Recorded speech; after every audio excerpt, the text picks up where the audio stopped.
C'est parti. C'est parti donc pour ce webinaire dédié aux méthodes de détection de synergie.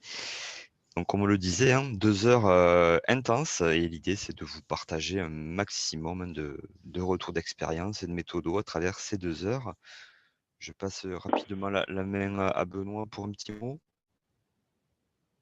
Oui, très, très rapidement, effectivement, pour ne pas perdre de temps. Merci à tous d'être présents. Merci à ceux qui sont déjà ici et à ceux qui vont arriver par anticipation. Et merci à l'équipe d'animation, effectivement, qui a organisé cette journée pour pouvoir travailler collectivement sur le sujet de l'EIT une nouvelle fois. Vous annoncez qu'il y a un certain nombre de productions qui vont être proposées prochainement, des publications, des fiches techniques et juridiques notamment, qui seront déposées donc du coup sur la plateforme Cyclope. J'en profite pour vous inciter une nouvelle fois à vous réinscrire sur Cyclope puisque vous aurez accès à ces documents-là dans la communauté SINOC de Cyclope. Donc allez-y, je crois qu'on vous a invité, que ce soit Caroline ou moi, pour pouvoir rejoindre cette communauté. Ce serait une bonne chose effectivement de pouvoir tous se retrouver là-bas. Voilà, on va faire effectivement, on va dérouler cet atelier, ce webinaire aujourd'hui, qui est issu effectivement d'un travail euh, enfin, le choix sur la thématique qui vous avait été proposé, donc elle est issue effectivement d'un plébiscite de votre part, donc c'est un sujet qui vous intéresse, qui vous concerne, donc on va aller sur ce sujet très technique, donc c'est très bien. Voilà, au-delà de ce webinaire, ce serait bien effectivement qu'avant la fin de l'année, on puisse se retrouver aussi sur un événement présentiel. Donc, je voulais aussi tâter un petit peu le terrain. Il y a le chat, vous me direz effectivement si vous êtes en attente d'un événement présentiel. Je pense que ce serait une bonne chose qu'on puisse à nouveau se retrouver en tous les cas. Et puis, je redonne la parole à nos animateurs. Encore une fois, merci à eux pour l'organisation et par anticipation pour le déroulé de ce webinaire. Merci Benoît. Je vous présente donc le programme de cette quête du Graal qui nous préoccupe tous, à savoir la recherche de synergie, la détection de synergie quand on mène une démarche de IT. Donc, on va organiser notre webinaire en 3 temps. Le premier temps, c'est la phase d'organisation et d'animation d'un atelier de détection de synergie. Donc là, on aura plutôt des informations descendantes et un temps de questions-réponses avec vous. On fera une courte pause pour se rafraîchir et puis en deuxième temps, on évoquera une autre approche aussi pour détecter les synergies, donc plutôt les diagnostics individuels en entreprise. Et puis, on proposera à 2 de nos territoires de nous faire un rapide retour d'expérience, un peu comparaison avantages-inconvénients des 2 méthodes. Et puis, pareil, de nouveau, un temps d'échange. Temps 3, ce sera vous qui serez au travail. C'est une fois qu'on a détecté une synergie, comment on fait pour essayer d'aller jusqu'au bout pour sa mise en œuvre. Et on vous fera travailler en 3 sous-groupes sur 3 pistes de synergie, on pourrait dire réelles ou en tout cas issues de vraies situations. Et puis, on se remettra en commun, évidemment, pour partager ce que vous avez pu imaginer dans chacun de vos 3 groupes. Donc, voilà pour le programme. On va commencer tout de suite. Je pense qu'on avait quoi? Et voilà, une diapo sur les consignes techniques de la visio, mais vous connaissez maintenant par cœur. Désactiver son micro par principe si on n'a pas besoin de prendre la parole. Et utiliser le chat, bien entendu, pour poser vos questions ou utiliser une des petites icônes pour dire que vous avez une réaction à ce qui se passe. Voilà. Pour ceux qui sont arrivés en cours de route, si vous voulez dans le chat nous ajouter en un petit mot votre forme du jour, on prendra avec plaisir. La première dizaine de participants étaient en très, très grande forme. Je dis ça, je dis rien. Mais vous pouvez mettre le mot que vous voulez. Et pendant ce temps-là, on va commencer dans le vif du sujet. Alors, commençons. Merci Caroline et Benoît pour cette introduction. Effectivement, on va commencer ce temps 1 sur la question de la détection des synergies. Alors, on va passer beaucoup de temps sur les ateliers, mais on abordera aussi une autre manière complémentaire aux ateliers pour détecter les synergies. Alors, pourquoi un atelier de détection des synergies? Effectivement, c'est souvent la première question qu'on se pose. Donc voilà, la création de synergies, elle passe sur la mise en place de conditions nécessaires, en fait, hein, entre au moins 2 entités, hein, 2 acteurs, industriels, entreprises ou parfois, hein, issus du monde agricole. Tout d'abord, c'est que, bah, l'information, elle existe, hein, sur le potentiel synergique du flux, hein, qu'on sache que le flux, qui est produit, le flux A, peut être potentiellement valorisé, par, notre acteur ou, que notre acteur rencontre le même type de problématique, hein, sur du flux A. Que, cette information, elle existe, et qu'elle circule surtout, entre les acteurs qui sont concernés par le sujet. C'est-à-dire qu'à un moment, ils soient conscients en fait, hein, du potentiel de synergie et surtout, il faut que les entreprises, elles acceptent de collaborer. Donc on est sur des pratiques, hein, qui sont quand même originales. On n'est pas souvent dans le cœur de métier de l'entreprise et la mise en place d'une synergie, hein, qu'on parle d'échange ou de mutualisation, voilà, ça nécessite, hein, effectivement, de la confiance, hein, parce que, voilà, on va travailler peut-être avec des acteurs qu'on n'a pas l'habitude en fait, hein, de rencontrer. Mais quelqu'un de l'agroalimentaire et quelqu'un de l'aéronautique, hein, vous allez voir, ils ne parlent pas forcément le même français. Donc voilà, il faut créer ce climat de confiance pour que ces gens, en fait, ces acteurs, arrivent à concrétiser à partir de ces intérêts convergents. Alors pour ça, on a l'outil atelier de détection. L'atelier de détection, hein, c'est un outil qui est redoutablement efficace pour identifier des pistes de synergie, mettre les gens en confiance et en position de collaborer. Donc il y a 3 temps, hein, dans ce travail effectivement d'atelier. Il y a mobiliser, hein, les cibles, il y a organiser l'événement et puis, il y a animer l'atelier, hein, pour arriver à détecter, en un temps, on va dire minimum, le plus de pistes possibles, hein. C'est un petit peu l'ambition qu'on a souvent, pour ces ateliers. Alors, les objectifs effectivement, hein, de l'atelier, hein, donc, pour que ça fonctionne bien, il faut que, les entreprises soient en nombre suffisant et partagent les informations sur les flux pour lesquels elles ont un enjeu. L'atelier, on ne va pas les collecter, de l'information exhaustive sur les bilans de flux des entreprises. On va leur demander de se focaliser sur les flux qui représentent un enjeu pour elles, et qu'elles soient suffisamment importantes, hein, pour qu'on ait, suffisamment d'informations qui se croisent et qu'on arrive à détecter des convergences.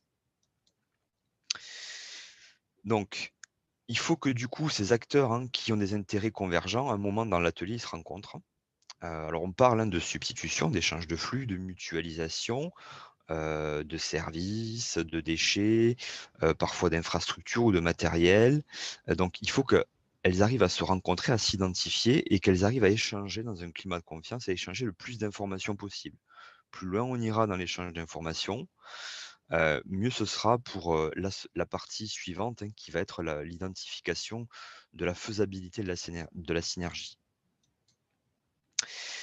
L'autre élément qui est extrêmement important, hein, c'est que, les entreprises repartent avec le sentiment de ne pas avoir perdu leur temps. Toutes ne vont pas repartir, hein, j'allais dire avec des pistes de synergie, miraculeuses.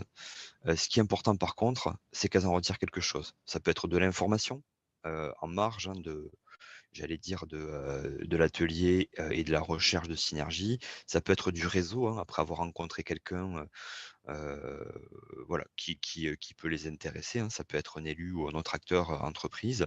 Mais en tout cas, il ne faut pas qu'elles repartent avec le sentiment d'avoir perdu leur temps parce qu'elles vont investir du temps dans l'atelier, et une entreprise, elle réfléchit beaucoup en termes de retour sur investissement. Donc il faut que ce temps investi lui apporte quelque chose.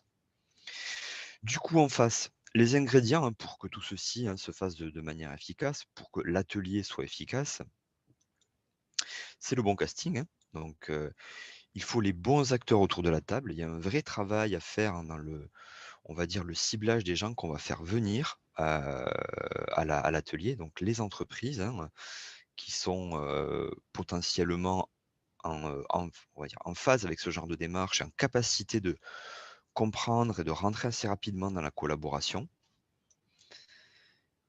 Ils ont bien compris dès le départ, les objectifs et les règles, hein, de l'atelier, donc ça, c'est quelque chose d'extrêmement important. Pour que l'atelier se passe bien, il faut que tout soit cadré dès le départ, et que les règles soient bien partagées Et surtout, d'entrée, il faut qu'on arrive à créer ce climat de confiance pour qu'on les mette vraiment en mode contribution et qu'ils soient prêts effectivement à partager de l'information, à travailler ensemble.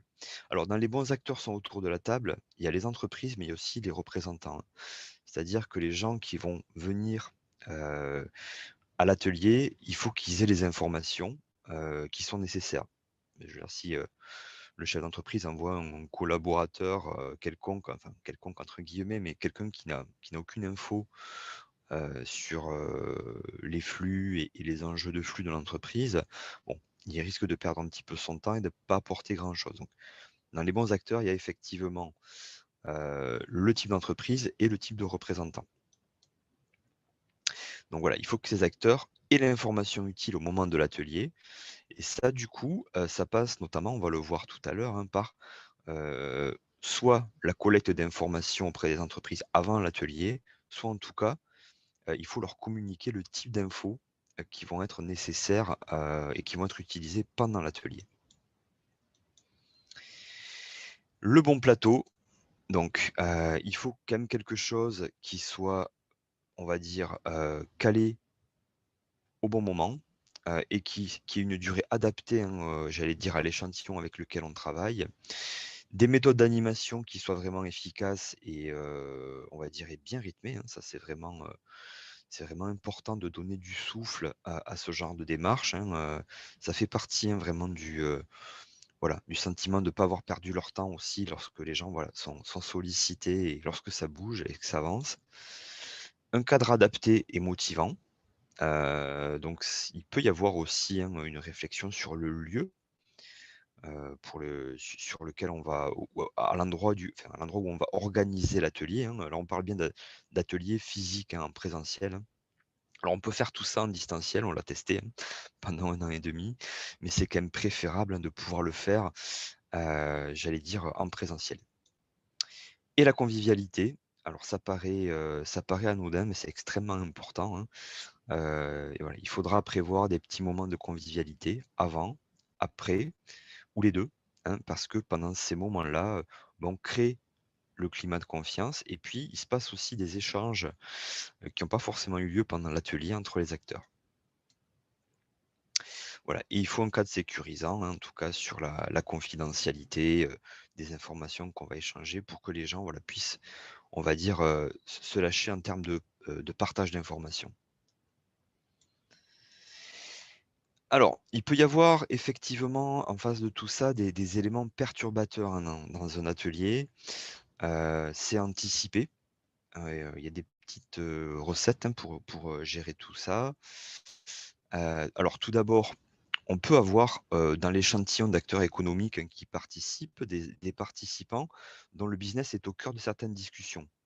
Donc ça peut être des gens, hein, qui travaillent dans le déchet, dans l'énergie, dans les services et le fait qu'ils soient, on va dire, dans, avec quelque chose, hein, à proposer, ça peut perturber, les échanges, hein, voilà, pour les gens qui aimeraient parler de leurs problématiques de déchets, par exemple. Bon, si vous avez le prestataire en face, dans le groupe de travail, ça peut limiter en tout cas la diffusion et le partage d'informations. Ensuite, il peut y avoir aussi des inimitiés entre participants, hein, il y a du passif entre eux. Alors, de la concurrence, parfois qui est mal vécue. Alors c'est pas toujours le cas, hein, il y a des concurrents qui arrivent à s'entendre. Mais en tout cas, voilà, ça peut créer des situations de tension et ça, c'est anticipé dans le casting, hein, qu'on va faire avant. Et lorsqu'on arrive, le jour J, à l'atelier, essayer de faire en sorte, hein, que les gens ne soient pas forcément en proximité. Il peut y avoir aussi, alors là, c'est plus compliqué à gérer, des personnes qui n'ont pas du tout l'habitude, hein, du travail collectif, hein, et ça, faut en être conscient, hein, ça arrive également. Et le dernier point qui n'est pas à négliger non plus, c'est le trop d'acteurs institutionnels en proportion des entreprises. C'est-à-dire que sur une démarche, voilà, sur un territoire qui est extrêmement engagé, on peut se retrouver entre les techniciens et les élus avec beaucoup de monde et du coup, on a un certain déséquilibre, avec les acteurs économiques. Alors, c'est pas grave, mais ça se gère en fait, hein. C'est-à-dire qu'il faut leur donner une place, on va dire, adaptée pour ne pas qu'ils on va dire, ils interviennent trop dans le déroulement de l'atelier. Alors voilà, comment anticiper, gérer tout ça? Donc, il y a un gros travail de préparation, hein, pour la réunion et notamment le profil des invités. Il peut y avoir un choix, hein, de dire les acteurs dont le business est au cœur de certaines synergies, on ne les fait pas forcément venir au moment des ateliers de détection. On les invitera plus tard, mais ça peut être effectivement un choix on va dire de les faire venir plus tard pour laisser les gens communiquer librement, hein, pendant les ateliers de détection.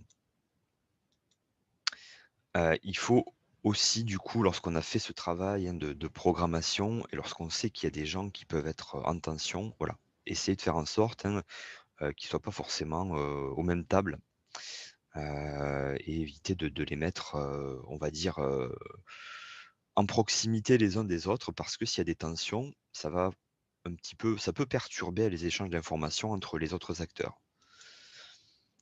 Alors, si on a trop d'acteurs institutionnels, quelque part, l'idée, c'est peut-être de limiter leur participation au temps de travail collectif. C'est-à-dire que, on va dire, si vous avez 6 ou 7 représentants de collectivité, dire voilà, aux ateliers, en tout cas la partie travail collaboratif, il n'y en a qu'un ou deux qui intervient, ou alors il intervient potentiellement avec une autre casquette, hein, liée à sa vie professionnelle. En tout cas, là, faut trouver des manières de ne pas trop déséquilibrer, on va dire, le rapport entreprise-collectivité. Et du coup, la question aussi des animateurs, parce que là, on parle d'ateliers. Donc, dans des ateliers, il y a des séances plénières et des séances en sous-groupe. Il faut que les gens qui vont animer les séances en sous-groupe, ils soient quand même sensibilisés et capables, en fait, hein, de faire de la médiation, voire d'aller chercher peut-être, je pense les personnes, hein, qui ont du mal dans le collectif, aller les chercher quand même, leur tendre la main pour qu'elles interagissent.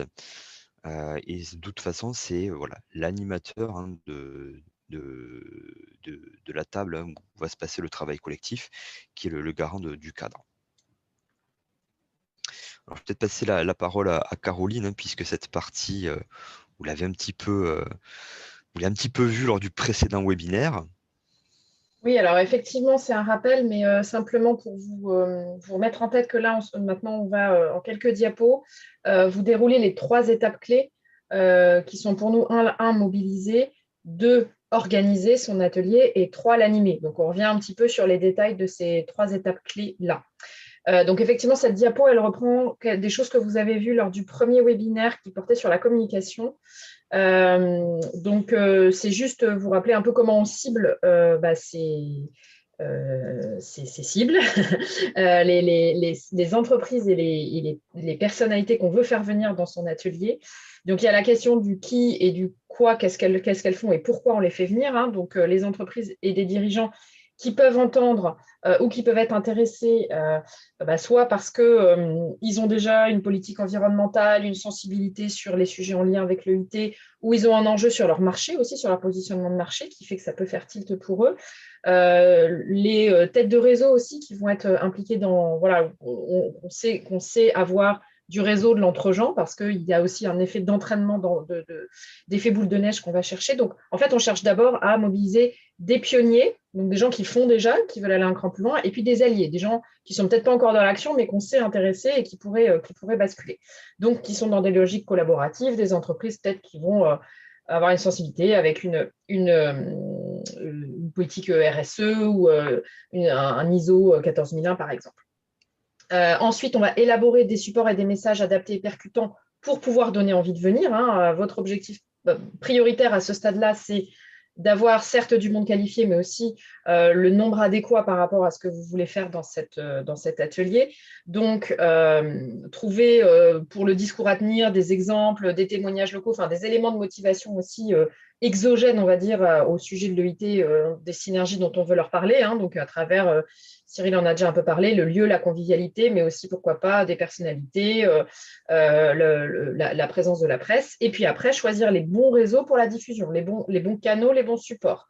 Donc, est-ce que vous avez une presse locale? Est-ce qu'il y a des clubs d'entreprise par lesquels on peut faire diffuser cette information-là? Quels réseaux sociaux utiliser en fonction de ceux qu'utilisent vos cibles? Parce qu'ils ne sont pas forcément tous sur les mêmes réseaux sociaux ou sur ceux que vous utilisez habituellement. Donc, ça peut aussi parfois nécessiter un décalage. Donc là, vous avez fait votre ciblage, vous avez commencé votre com, tout va bien, mais la clé, ça va être de relancer. Et donc, vous avez vos formulaires d'inscription, vous allez devoir passer par du mailing ciblé et il va falloir vraiment prendre le temps de relancer, au moins en 3 étapes, le save the date, rappeler pour savoir si les gens comptent venir, et puis la veille, obtenir des confirmations. Donc, il faut prévoir effectivement une campagne de phoning à partir d'une semaine avant l'événement pour vraiment se garantir de faire le plein au niveau des participants. Donc, voilà pour la phase mobilisation. Ensuite, pour la phase organisation, on part dans des conseils technico-pratiques finalement pour organiser votre atelier. Donc, votre groupe, il faudra aussi qu'il soit d'une taille assez réduite finalement, hein, on vise entre 10 et 30 entreprises sur un atelier qui ne doit pas excéder les 3 heures.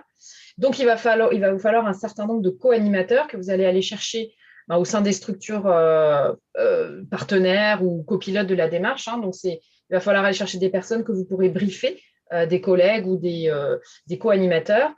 Ensuite, il y a la question du lieu. On parlait de convivialité, mais il faut aussi que l'espace soit suffisant pour que vous puissiez délimiter votre espace en salle plénière et puis en sous-groupe. Que vous ne soyez pas tous serrés comme ça et que vous n'ayez pas aussi, par exemple, des chaises fixes si vous voulez mettre les gens en petite table. Sinon, vous allez être vite embêtés. Il faut aussi que le lieu soit proche des cibles. Ça veut dire que les gens n'aient pas à faire beaucoup de trajets ou beaucoup de temps de trajet pour rejoindre le lieu de la réunion. C'est ça qu'on entend par là. Donc, vous pouvez faire des cercles concentriques de temps de trajet autour de votre lieu et vous saurez à peu près qui vous allez pouvoir cibler. Et puis, un espace qui présente un intérêt industriel ou culturel ou économique. Pourquoi pas imaginer associer à une visite. Et là encore, on a notre petit gimmick pour aller intéresser les gens. Sur le matériel, il va falloir anticiper ça aussi. Hein, c'est tout bête comme des réunions, un vidéoprojecteur, le PC, des tables, des chaises mobiles, je vous le disais, et puis tout ce qui va servir à prendre des notes finalement. Hein. Donc là, ça peut être libre, mais on vous a mis la liste de la rentrée scolaire assez classique. Et puis les éléments de convivialité. Le café, l'eau, ne pas oublier les choses essentielles comme offrir de l'eau aux gens s'il fait très chaud, par exemple. Hein, et puis le café ou le thé pour leur donner un petit coup de boost. Ça paraît la base, mais on n'a pas toujours ces conditions-là et ça peut jouer beaucoup. Ensuite, toujours sur l'organisation en tant que telle, Cyril en a dit 2 mots tout à l'heure, mais il y a la question de l'horaire aussi qui compte beaucoup. Alors, selon votre cible, en fait, si vous voulez plutôt des salariés des entreprises ou que vous avez besoin des chefs d'entreprise, vous n'allez peut-être pas viser le même créneau. Hein. Ça peut être intéressant, l'afterwork ou le créneau du midi ou même du petit déjeuner pour éventuellement proposer à des gens aux agendas très contraints de se mobiliser sur un temps court et qui n'entament pas toute leur journée. Le principe d'avoir aussi une guest star, ça peut être un élu local qui serait suffisamment connu, identifié, ou un chef d'entreprise, encore une fois, qui a du réseau qui est important, pour que les acteurs aient intérêt aussi, envie de venir rencontrer cette personne, de discuter avec lui. Au niveau du timing, il va falloir lancer la com bien en amont, parce que sinon, même des gens intéressés pourraient se retrouver coincés parce qu'ils ne sont pas disponibles pour se rendre à cette réunion-là. Et vous savez mieux que nous à quel point les agendas des uns et des autres sont contraints aujourd'hui. Donc, on est obligé d'anticiper de plus en plus pour caler des dates, pour les réserver. Et puis, on le redit, c'est jamais trop important. La convivialité, c'est tout au long de la réunion parce que ça participe à un état d'esprit contributif. Ce n'est pas juste pour se faire plaisir. C'est vraiment que ça permet aux gens de se mettre en confiance, comme le disait Cyril, et puis d'entrer dans un dialogue aussi fécond, de sortir aussi des postures individuelles qu'il peut y avoir parfois.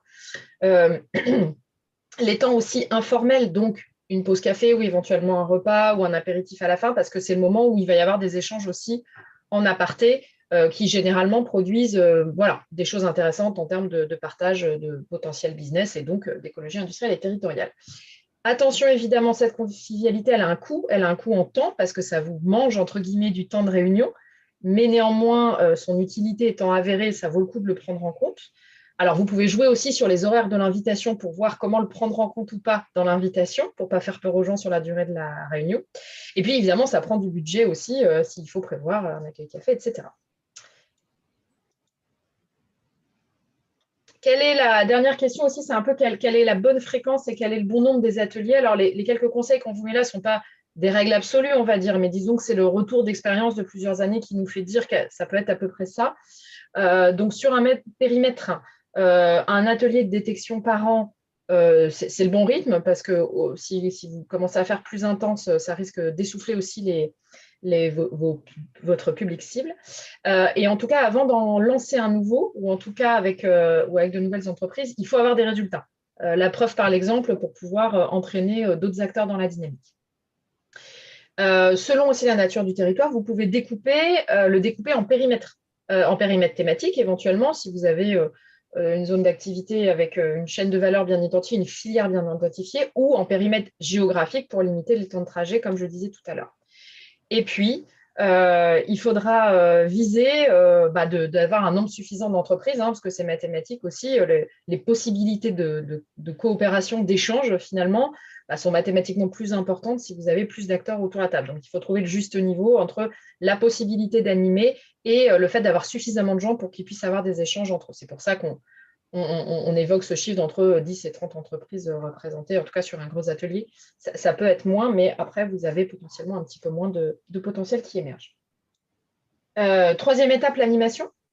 Cyril? C'est toi, je donc, c'est moi. Donc, alors, l'animation, elle se prépare. Donc, avant l'atelier, il faut essayer de collecter des informations sur les flux en jeu des entreprises. Alors, je dis bien essayer parce que c'est assez rare qu'on ait des retours significatifs à ce niveau-là. En général, les informations, elles les partagent pendant l'atelier, mais on peut essayer d'en avoir. Et donc, à minima, il faut, du coup, si elles ne communiquent pas ces informations parce qu'elles n'ont pas le temps, parce qu'elles n'ont pas encore vu l'intérêt, si c'est le démarrage d'une démarche d'écologie industrielle, ça les prépare tout simplement à l'atelier. Le fait de leur envoyer un petit questionnaire qui va leur permettre de voir de quoi on va parler, voilà, ça leur permet au moins de se mettre en condition de réflexion avant l'atelier, en se disant, voilà, on va parler de tel sujet, tel sujet, tel sujet. Et ça les rend, on va dire, un petit peu plus opérationnels que s'ils découvrent le jour J l'objectif et les sujets qui vont être abordés. Donc voilà, l'idée, c'est de pouvoir leur envoyer quelque chose de très simple. On ne va pas partir sur un gros questionnaire, mais quand vous envoyez l'invitation ou quand quelqu'un s'est inscrit, que vous lui confirmez qu'il s'est bien inscrit, l'idée, c'est de leur envoyer voilà, un recto verso sur voilà, les grands types on va dire, de sujets qui vont être abordés pendant l'atelier. Donc, tout ce qui va être consommé en termes de matière, en termes d'énergie, de déchets, d'infra, d'eau, de services et de ressources humaines.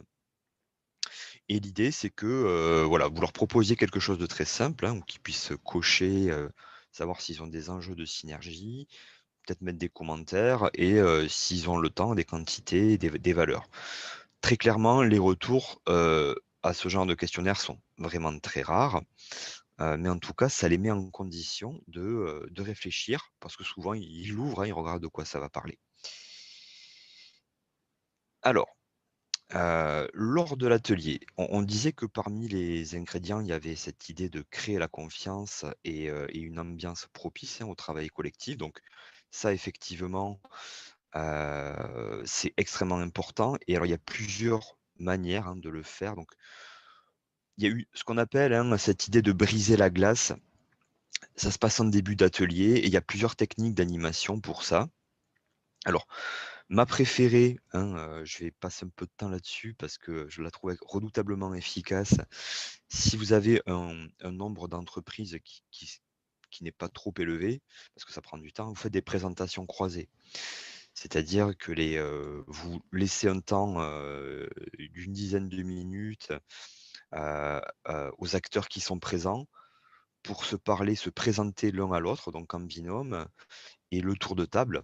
Lorsqu'on fait le tour de table, en fait, chaque entreprise va présenter le voisin avec qui elle a parlé. C'est pas elle-même qui se présente, elle va présenter son voisin. Et du coup, ça fait partie j'allais dire, d'une prise de connaissance. C'est assez, assez sympathique et ça crée une bonne ambiance, hein, effectivement, en général, et ça fait tomber certains murs. Après, voilà, on peut avoir aussi une carte interactive où les gens vont se positionner dessus et un badge au hasard pour retrouver voilà, une personne, hein, dans l'assemblée et se présenter.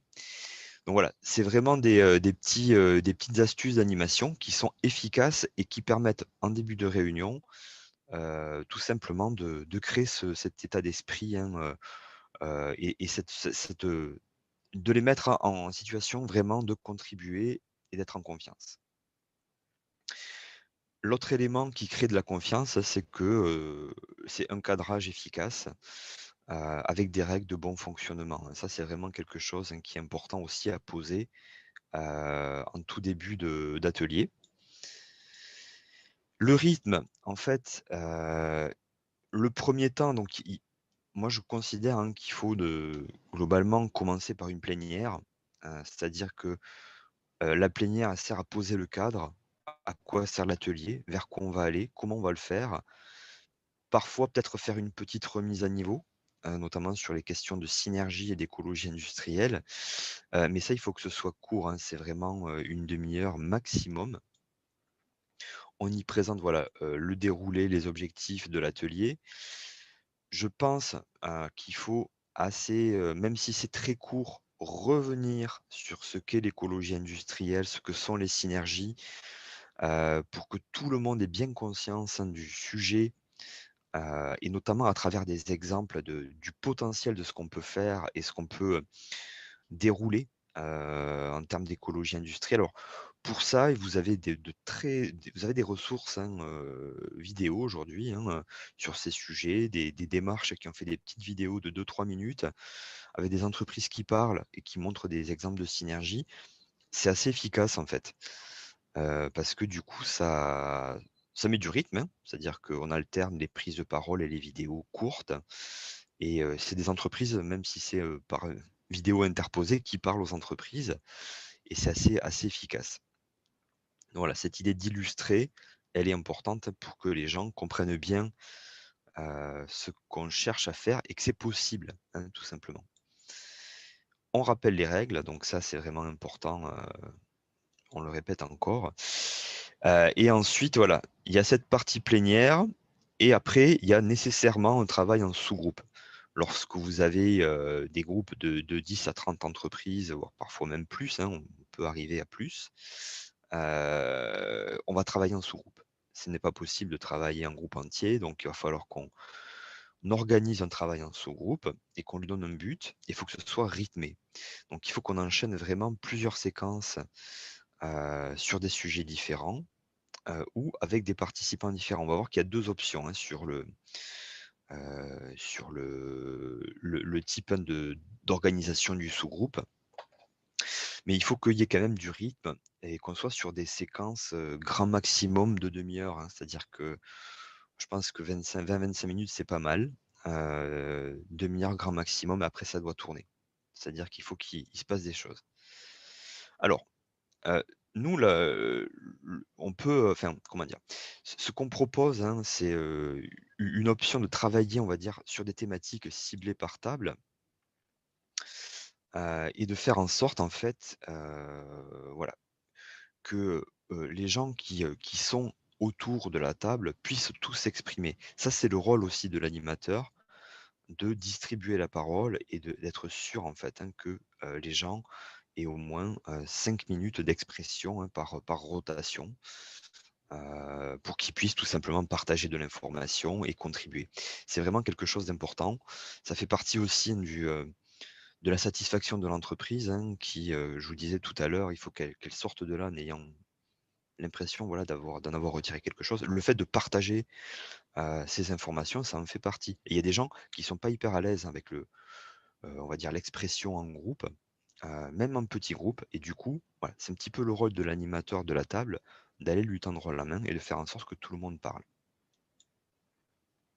Alors la première option sur ce travail en sous-groupe, on va vous en présenter 2, hein, qui font partie des techniques d'atelier assez classiques en écologie industrielle. Donc il y a la technique du type vraiment Word Café, sur des tables thématiques, déchets, énergie, eau, équipement, fourniture, infrastructure, matières premières, mobilité. Donc l'idée, en fait, c'est que on crée des tables thématiques et les gens, en fait, tournent toutes les 20-30 minutes d'une table à l'autre. En tout cas, ils vont sur les tables où ils ont un intérêt, des enjeux de flux de leur entreprise.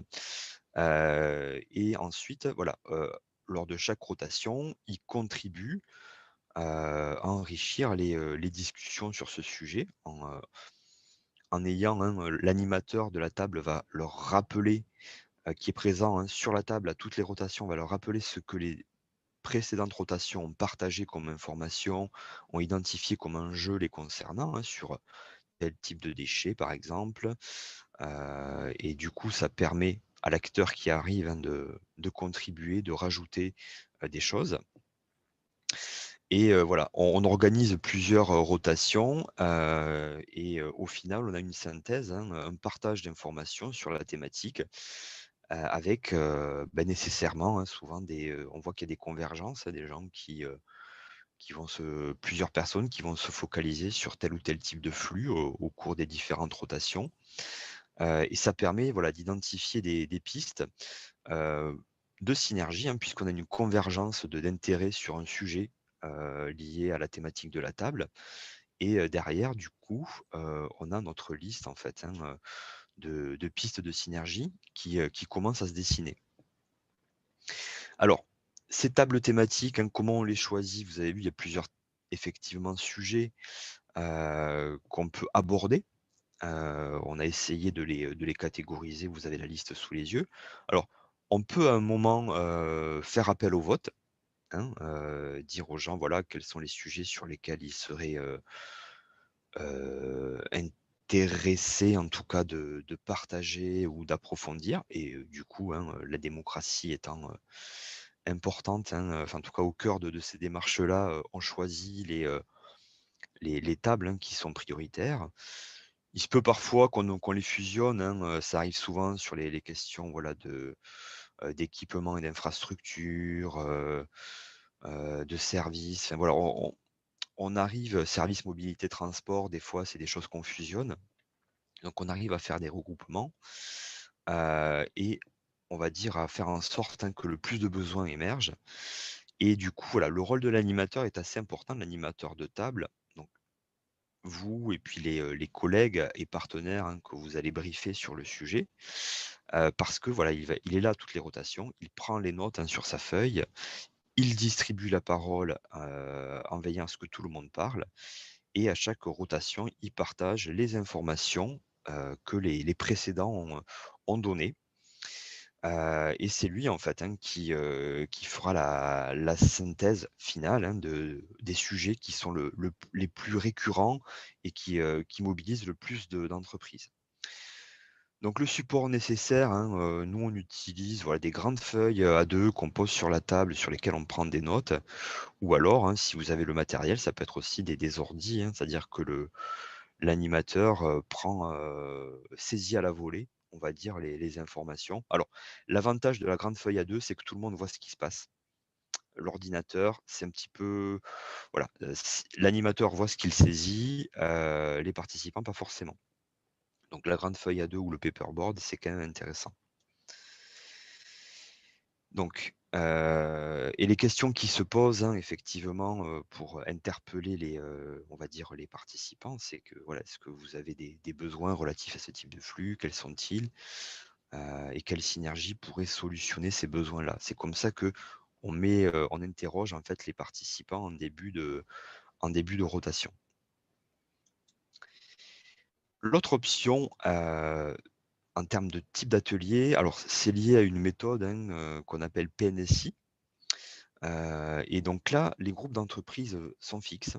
Donc vous allez constituer des groupes en début de réunion. Lors de la première rotation, les acteurs en fait vont écrire des fiches pour chaque besoin, chaque flux en jeu qu'ils ont. Et en fait, ce sont les fiches qui vont tourner, ce ne sont pas les entreprises. C'est-à-dire que pendant la première rotation, ils vont rédiger les fiches et au sein du groupe, ils vont commencer à échanger entre eux. Dès que quelqu'un a une réponse, une convergence d'intérêt sur une fiche en jeu, il note le nom de son entreprise. Ensuite, on prend les fiches d'une table, on les fait passer à une autre. Et on traite en tout cas les fiches qui ont été créées par les entreprises de l'autre table, etc., etc. Voilà. C'est intéressant parce que du coup, on ne perd pas de temps forcément dans la circulation des gens, hein, puisque là, ils restent assis à table. Par contre, voilà, il faut autant de rotation que de tables, et c'est là où ça peut être un petit peu chronophage. Et donc là, l'animateur, lui, il lit les fiches. Et du coup, il a ce rôle, hein, de transmetteur d'informations. Voilà, c'est un petit peu l'idée. Et à la lecture d'une fiche, tout simplement, les acteurs de la table, hein, qui sont intéressés rajoutent leur nom, hein, sur la fiche. Alors voilà, ça c'est les deux techniques effectivement qui sont assez intéressantes pour animer ces ateliers. Ce qu'on considère aussi extrêmement important, c'est qu'il y ait un espace physique, hein, de rencontre en B2B pour que les acteurs, en fait, hein, qu'il y ait des flux, des petites choses à échanger rapidement, des choses assez simples souvent, arrivent à s'identifier, à discuter en direct. Donc, nous, ce qu'on propose souvent, c'est que, en marge de l'atelier, alors les animations telles qu'on les voit, elles aboutissent souvent à de l'identification de mutualisation. Et du coup, c'est intéressant d'avoir ce lieu de rencontre en B2B plutôt pour les substitutions. Et là, l'idée, c'est d'avoir un affichage mural, hein, assez important, donc du A2 ou du A1. Ce qu'on appelle le mur des échanges, hein, si vous préférez. Vous découpez l'espace en deux, je propose, j'ai besoin, avec des post-it de couleur. Et voilà, vous demandez aux gens effectivement d'indiquer leur nom, le nom de leur entreprise et ce qu'ils proposent ou ce dont ils ont besoin. Et du coup, voilà, pendant un temps, ils vont venir se rencontrer, coller des post-it, du coup peut-être interagir en direct quand ils vont voir que l'entreprise XYZ a des palettes. DLB va lui dire écoutez, moi j'en achète. Et c'est comme ça aussi que commencent à se nouer les discussions.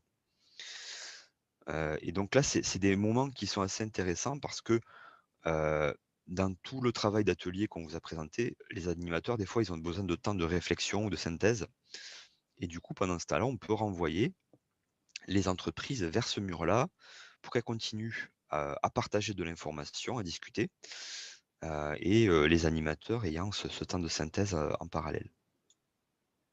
Donc ça, c'est assez propice aux petites synergies de substitution faciles, hein, comme les palettes ou les petites choses comme ça.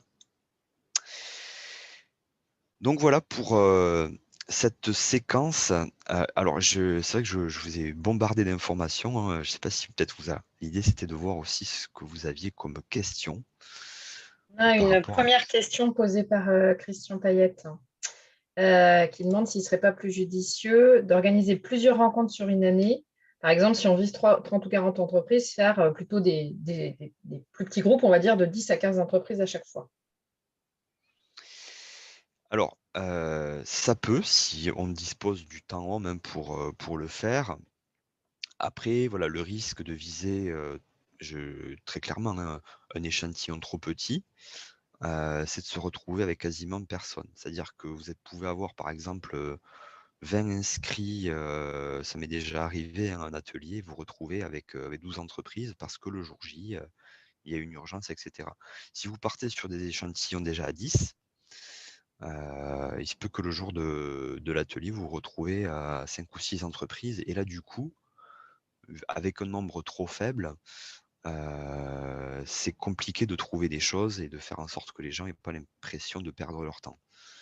Donc, quand on est vraiment dans cette phase de brassage, de partage d'informations, j'allais dire, plus il y a d'entreprises quelque part, plus l'info circule. C'est après, effectivement, qu'on va les regrouper. Alors là, on parle des ateliers de détection, mais lorsqu'on a trouvé des sujets en commun sur les déchets cartons, sur d'autres types de sujets, il y aura d'autres ateliers. Mais là, on sera plus vers la mise en œuvre des synergies. Mais dans la phase de détection, au moment où on doit brasser beaucoup d'infos, il faut quand même avoir suffisamment d'entreprises pour que ça circule suffisamment pour qu'on voit émerger effectivement des sujets. Si je peux me permettre au lieu de poser la question sur le chat, ce que je voulais dire aussi, c'est, on peut avoir, par exemple, sur une année, on peut avoir une quarantaine d'entreprises. Donc, au lieu de réunir ces 40 entreprises le même jour, est-ce qu'il ne serait pas justement plus judicieux de prendre, je dis n'importe quoi, mais en mars, on en prend 10, en avril, on en prend 10, en mai, on en prend 10, et ensuite, obligatoirement, il y a des entreprises qui ne donneront pas suite. Et ensuite, de rassembler ces entreprises qui donneront suite, justement, et ce qui fait qu'on irait plus sur quelque chose de beaucoup plus concret, de beaucoup plus constructif, parce que celles qui viendront par politesse, on va dire, parce qu'il faut bien qu'il y en aura, il n'y aura peut-être pas de résultat. Le résultat sera éparpillé, sera flou, sera pas. Je ne sais pas si vous voyez ce que je veux dire, mais rassembler, en fait, faire comme des huitièmes de finale, quart de finale, on est en plein dans le foot d'ailleurs, huitième, quart de finale, etc., quoi, dans ce sens-là, quoi, je veux dire. Dans l'idéal, ce serait bien, mais voilà, moi, le risque que j'y vois, c'est que au moment de la réunion avec les 10, qu'on ait justement des forfaits. Et si on a trop de forfaits, une réunion qui se fait à 5 entreprises, là par contre, c'est contre-productif. Oui, oui, j'ajouterais comme argument que le risque d'avoir trop de monde, entre guillemets, enfin d'avoir une réunion avec beaucoup d'entreprises, est minoré par rapport à l'impact positif que ça a. C'est-à-dire que plus on est nombreux, plus potentiellement les acteurs se motivent puisqu'ils voient qu'ils sont nombreux à vouloir entrer dans la même dynamique. Par contre, effectivement, ça nécessite peut-être, enfin, c'est même pas assez sûr, des moyens d'organisation, des moyens logistiques effectivement plus lourds si on vise 30 à 40 entreprises plutôt que 10 ou 15. Ça demande tout de suite des plus grandes salles, des plus gros moyens. Mais en tout cas, en termes de dynamique territoriale que ça crée et de coopération d'acteurs, c'est probablement plus intéressant dans la dynamique que ça lance.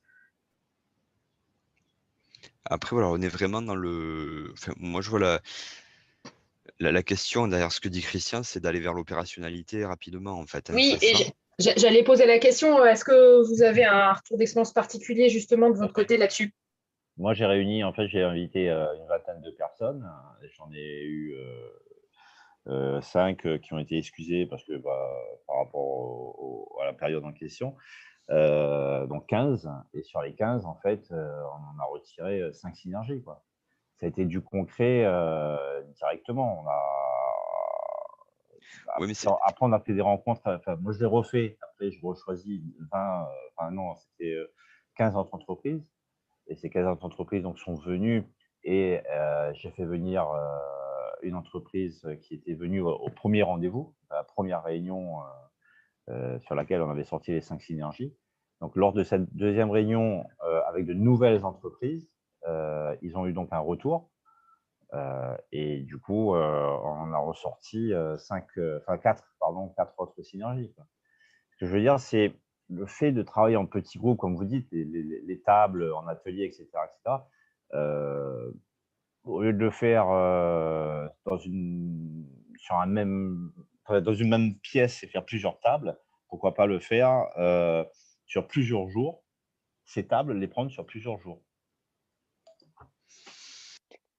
après, c'est la difficulté d'arriver à C'est le temps. mobiliser les gens plusieurs fois et le temps que ça demande à chaque fois, parce que c'est du temps même d'organiser la Parce que logistique. Enfin, c'est ce que vous faites vous quand vous organisez une réunion. C'est voilà, c'est avoir ce temps-là. Après, il me semble quand même que les entreprises, vous les rencontriez avant les ateliers tout aussi. à fait, tout Donc à elles fait. étaient Je fais une déjà vraiment, présentation directement pour ouais, ça, tout à fait. Voilà. elles étaient déjà ouais, en phase de. Elles avaient déjà mis un orteil, voire un demi-pied dans la Ouais. démarche. Donc c'est vrai que vous en convoquez 20, il y en a 15 qui viennent. Si on n'a pas la possibilité de faire ce travail amont, globalement, vous allez en inviter 40, vous allez en avoir une quinzaine. Enfin, on perd forcément en efficacité et du coup, le risque, c'est d'avoir trop peu d'entreprises. Enfin, moi, j'avoue que c'est des choses, c'est des situations qui me sont déjà arrivées, de nous retrouver à 5. Il y avait quand même, il y avait plus de techniciens de la collectivité que que d'entreprises, c'est compliqué. Et ça, c'est un risque vraiment, c'est un risque pour la démarche par contre, parce que là, du coup, on perd beaucoup en crédibilité. Mais après, je comprends l'idée, si on a le temps de faire ce travail amont et qu'on fait ce choix-là, on va en parler à travers les diagnostics individuels, parce que ça, je vais en parler juste après, hein. C'est aussi un autre outil qui peut être utilisé avant ou après les ateliers, hein. Et on aura des témoignages là-dessus, où voilà, l'idée, c'est que avant l'atelier, on fait ce boulot d'aller dans les entreprises et aller au fond des choses avec elles. Là, effectivement, on est efficace. Parce qu'on programme des sujets, on sait qu'ils sont intéressés, donc on sait qu'ils viendront. Mais voilà, l'idée, c'est de vous présenter les deux types d'outils. Là, on a un retour d'expérience assez direct, hein, puisque vous faites ces entretiens avant les ateliers. Donc, vous savez déjà sur quoi ils sont intéressés. Et c'est ça qui fait qu'ils viennent, en fait, hein, aussi aux ateliers. Mais je conçois tout à fait, voilà, effectivement, si on a la possibilité de faire ce travail amont et le temps, hein, pour organiser des réunions en petits groupes très ciblés, c'est effectivement plus efficace, hein, puisqu'on est déjà sur des sujets qui mobilisent, en fait. D'accord. Je suis d'accord avec vous.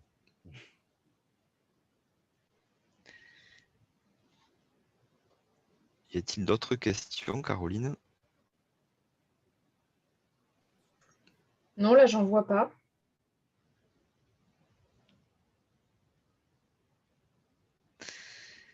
Écoute, On aura, je pense qu'on pourra revenir sur ce sujet-là quand on aura le petit retour d'expérience tout à l'heure Ouais. d'Anne-Claire Nock pour Albi et puis peut-être de réseau si Cora est OK pour témoigner aussi. Donc, je pense qu'on sera amené peut-être à rééchanger sur ces options stratégico-techniques, quoi. Ok.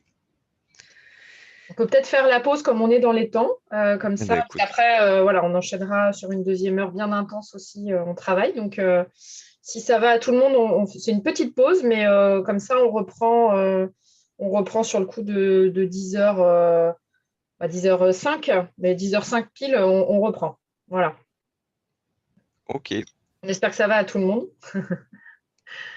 Ok pour moi. Bon. Et ben, à tout à l'heure alors. À Bonne tout à pause. l'heure.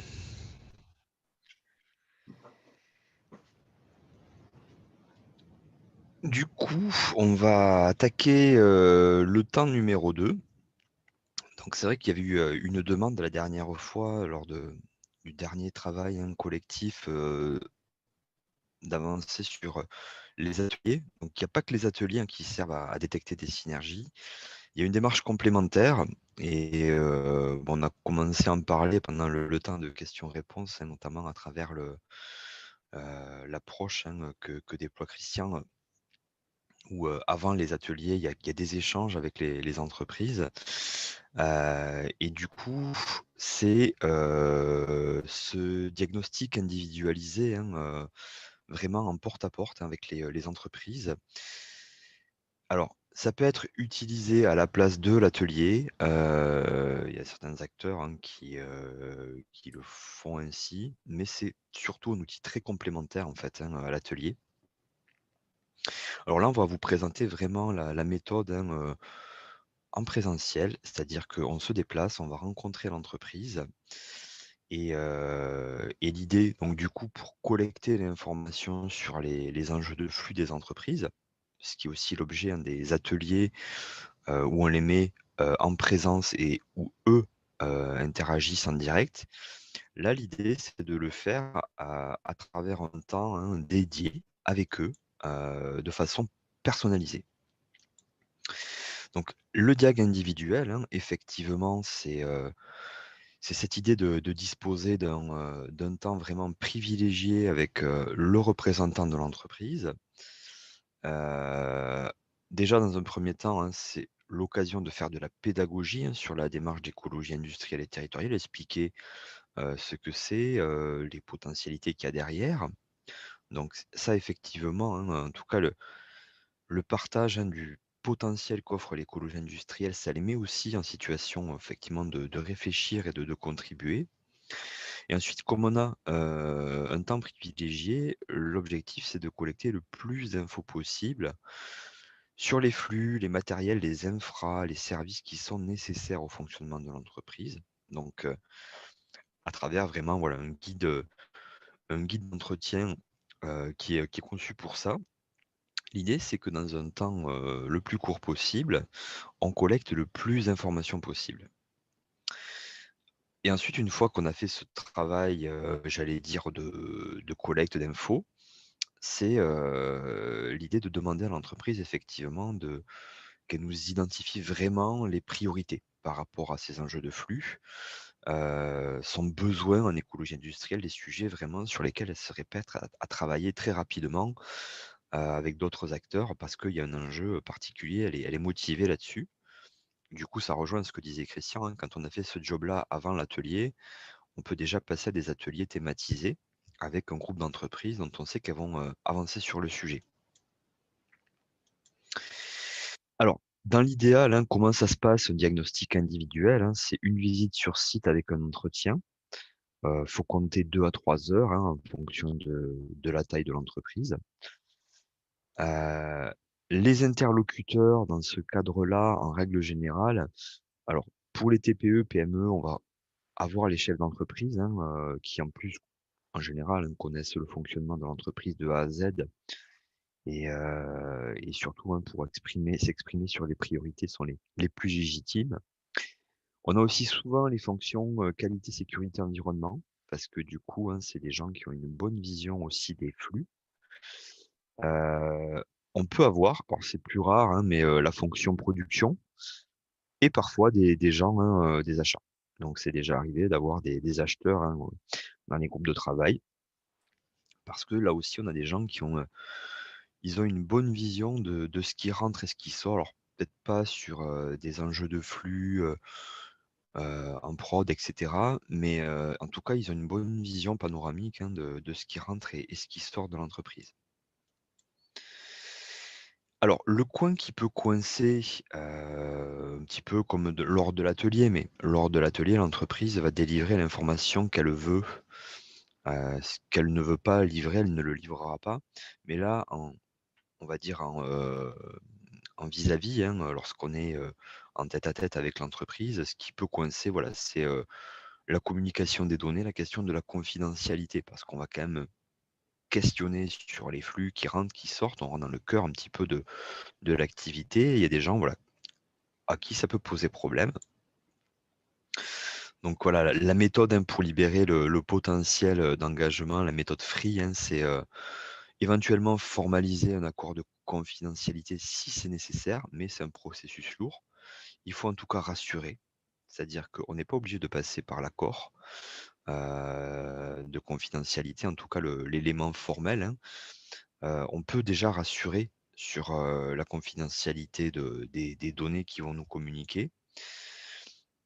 Si vraiment il y a des sujets qui leur posent problème, il faut les rassurer en leur disant que c'est pas la peine de communiquer ce qui est confidentiel. Donc, évitez, ne communiquez pas sur les choses, hein, qui vous semblent confidentielles. Et surtout, voilà, les mettre en position voilà, de travailler vraiment de communiquer sur les flux sur lesquels ils sont prêts à s'engager sans aucun risque, hein, d'un point de vue de la confidentialité.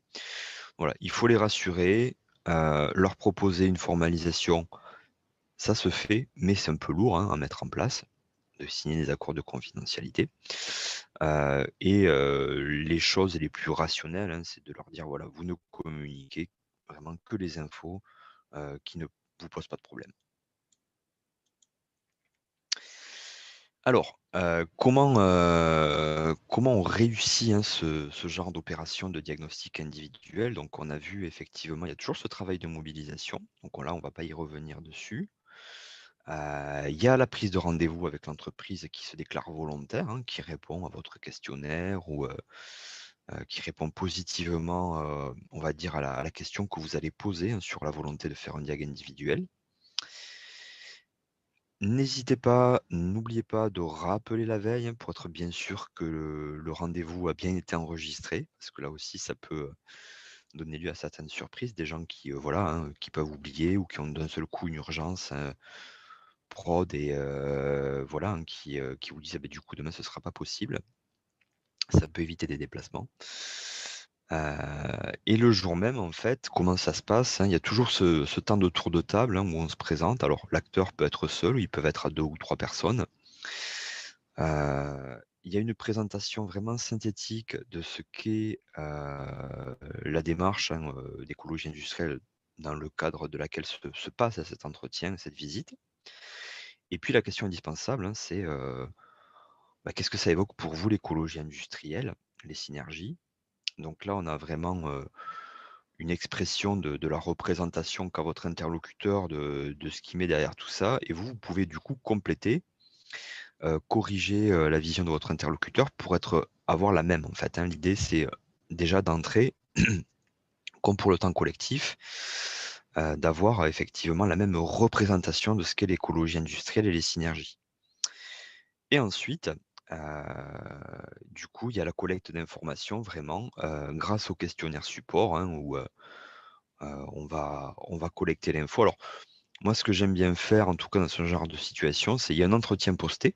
C'est-à-dire qu'on est dans un bureau, et on déroule le questionnaire, on prend les notes et ensuite on prend notre questionnaire et puis on fait une visite de l'entreprise. Il y a toujours des infos supplémentaires qui apparaissent lorsque vous visitez l'entreprise. La zone déchets, enfin voilà, il y a des petites choses des fois auxquelles on n'a pas pensé, dans le bureau, et qui sautent aux yeux parfois, j'allais dire lors de la visite de l'entreprise et puis c'est toujours intéressant de voir ce qui se passe dans l'entreprise. Alors cette partie visite, elle n'est pas toujours possible, il y a des acteurs, voilà, on revient à la confidentialité, qui accepteront pas forcément de vous faire visiter le site. Donc, le questionnaire, alors on va vous mettre à disposition un questionnaire type, comme ça vous aurez, de la ressource, là-dessus. Pour les ateliers, vous avez les feuilles, enfin en tout cas vous avez dans les slides, qu'on vous a partagé les supports, qui sont, juste à mettre en forme à partir des slides. Là, l'idée c'est qu'on vous mette à dispo un questionnaire complet, en tout cas un questionnaire type incomplet.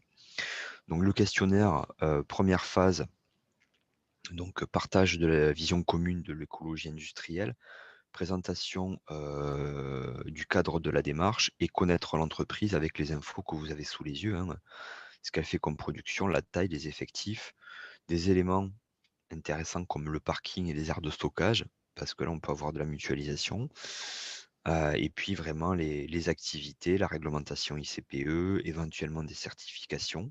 C'est toujours intéressant parce que quand il y a certification ISO, il y a souvent de la donnée formalisée quelque part, dans un manuel. Donc ça, c'est intéressant parce que c'est des sources d'informations qui sont importantes. Phase 2, comprendre le process et les besoins. Donc, alors vous verrez dans le questionnaire, on aborde les grands types de flux de matière, les besoins énergétiques, les besoins en eau, les besoins en matériel en infra, les besoins en service. Et l'idée, c'est que l'entreprise, à chaque fois, nous décrive ce qui, on va dire, ce qui circule dans son entreprise, ce qui rentre, ce qui sort en termes de déchets, de coproduits, et cetera. Et puis ensuite, voilà, lui faire exprimer, est-ce qu'il y a un souhait de synergie, sur, ce point-là, sur chaque point? Ou en tout cas, est-ce qu'il y a un enjeu, voilà, une problématique particulière, sur ce sujet pour laquelle, en fait, l'écologie industrielle pourrait lui permettre de trouver une solution? Donc on fait cet inventaire-là à travers ce guide. On va vous mettre effectivement le questionnaire type en ligne, comme ça vous aurez cette ressource-là. Et voilà, l'idée c'est qu'en phase de 3, une fois qu'on a fait ce boulot, après la visite, et cetera, on synthétise, on reliste rapidement les éléments. Alors c'est peut-être pas toujours possible, quand vous avez, beaucoup de flux, mais en tout cas, si vous avez le temps de le faire, c'est assez intéressant de pouvoir le faire, pour être sûr qu'il n'y a pas eu de quiproquo. et au moins de relister tous les flux pour lesquels il y a eu une marque d'intérêt et surtout leur demander de prioriser. Donc voilà, moi 3 c'est bien, hein, en général vous en avez 4, parfois 5. En tout cas, il faut leur donner une limite. Mais du coup, la question qu'il faut poser derrière, c'est voilà, quelles sont les 3 pistes, hein, que vous souhaiteriez approfondir en priorité. Et du coup, voilà, à l'issue de tout ça, vous avez quand même des éléments qui vous permettent, alors soit d'alimenter un atelier, soit de compléter une masse d'informations, hein, ou admettons qu'il y ait les ateliers qui aient déjà eu lieu. Donc voilà, vous pouvez trouver en tout cas des acteurs qui sont prêts à avancer assez rapidement sur des sujets. Et parfois, il n'y a pas forcément la nécessité de passer par des ateliers de détection. Vous pouvez directement les regrouper par thématique si vous avez mené voilà, suffisamment d'entretiens de ce type-là. Donc voilà un petit peu l'idée, hein, de ces ateliers. Alors, à l'issue effectivement, hein, de ce travail de collecte d'informations, soit en atelier, soit on va dire en diag individuel, hein, il y a cette question de la capitalisation qui se pose. Alors on souhaitait l'aborder, on va la survoler rapidement, hein, parce que on n'aura pas l'occasion d'aller trop en détail sur les différents outils, même s'il y avait eu des demandes la dernière fois, mais ça pourrait être l'occasion d'un prochain épisode. Mais voilà, on va dire que tant que vous travaillez avec un petit groupe d'entreprises, jusqu'à une trentaine, on va dire, c'est un ordre de grandeur, hein, tout ça, que vous êtes en phase de lancement, vous pouvez capitaliser dans un tableur. C'est-à-dire que toutes les infos, en général, vous pouvez les collecter et les coller dans un tableur.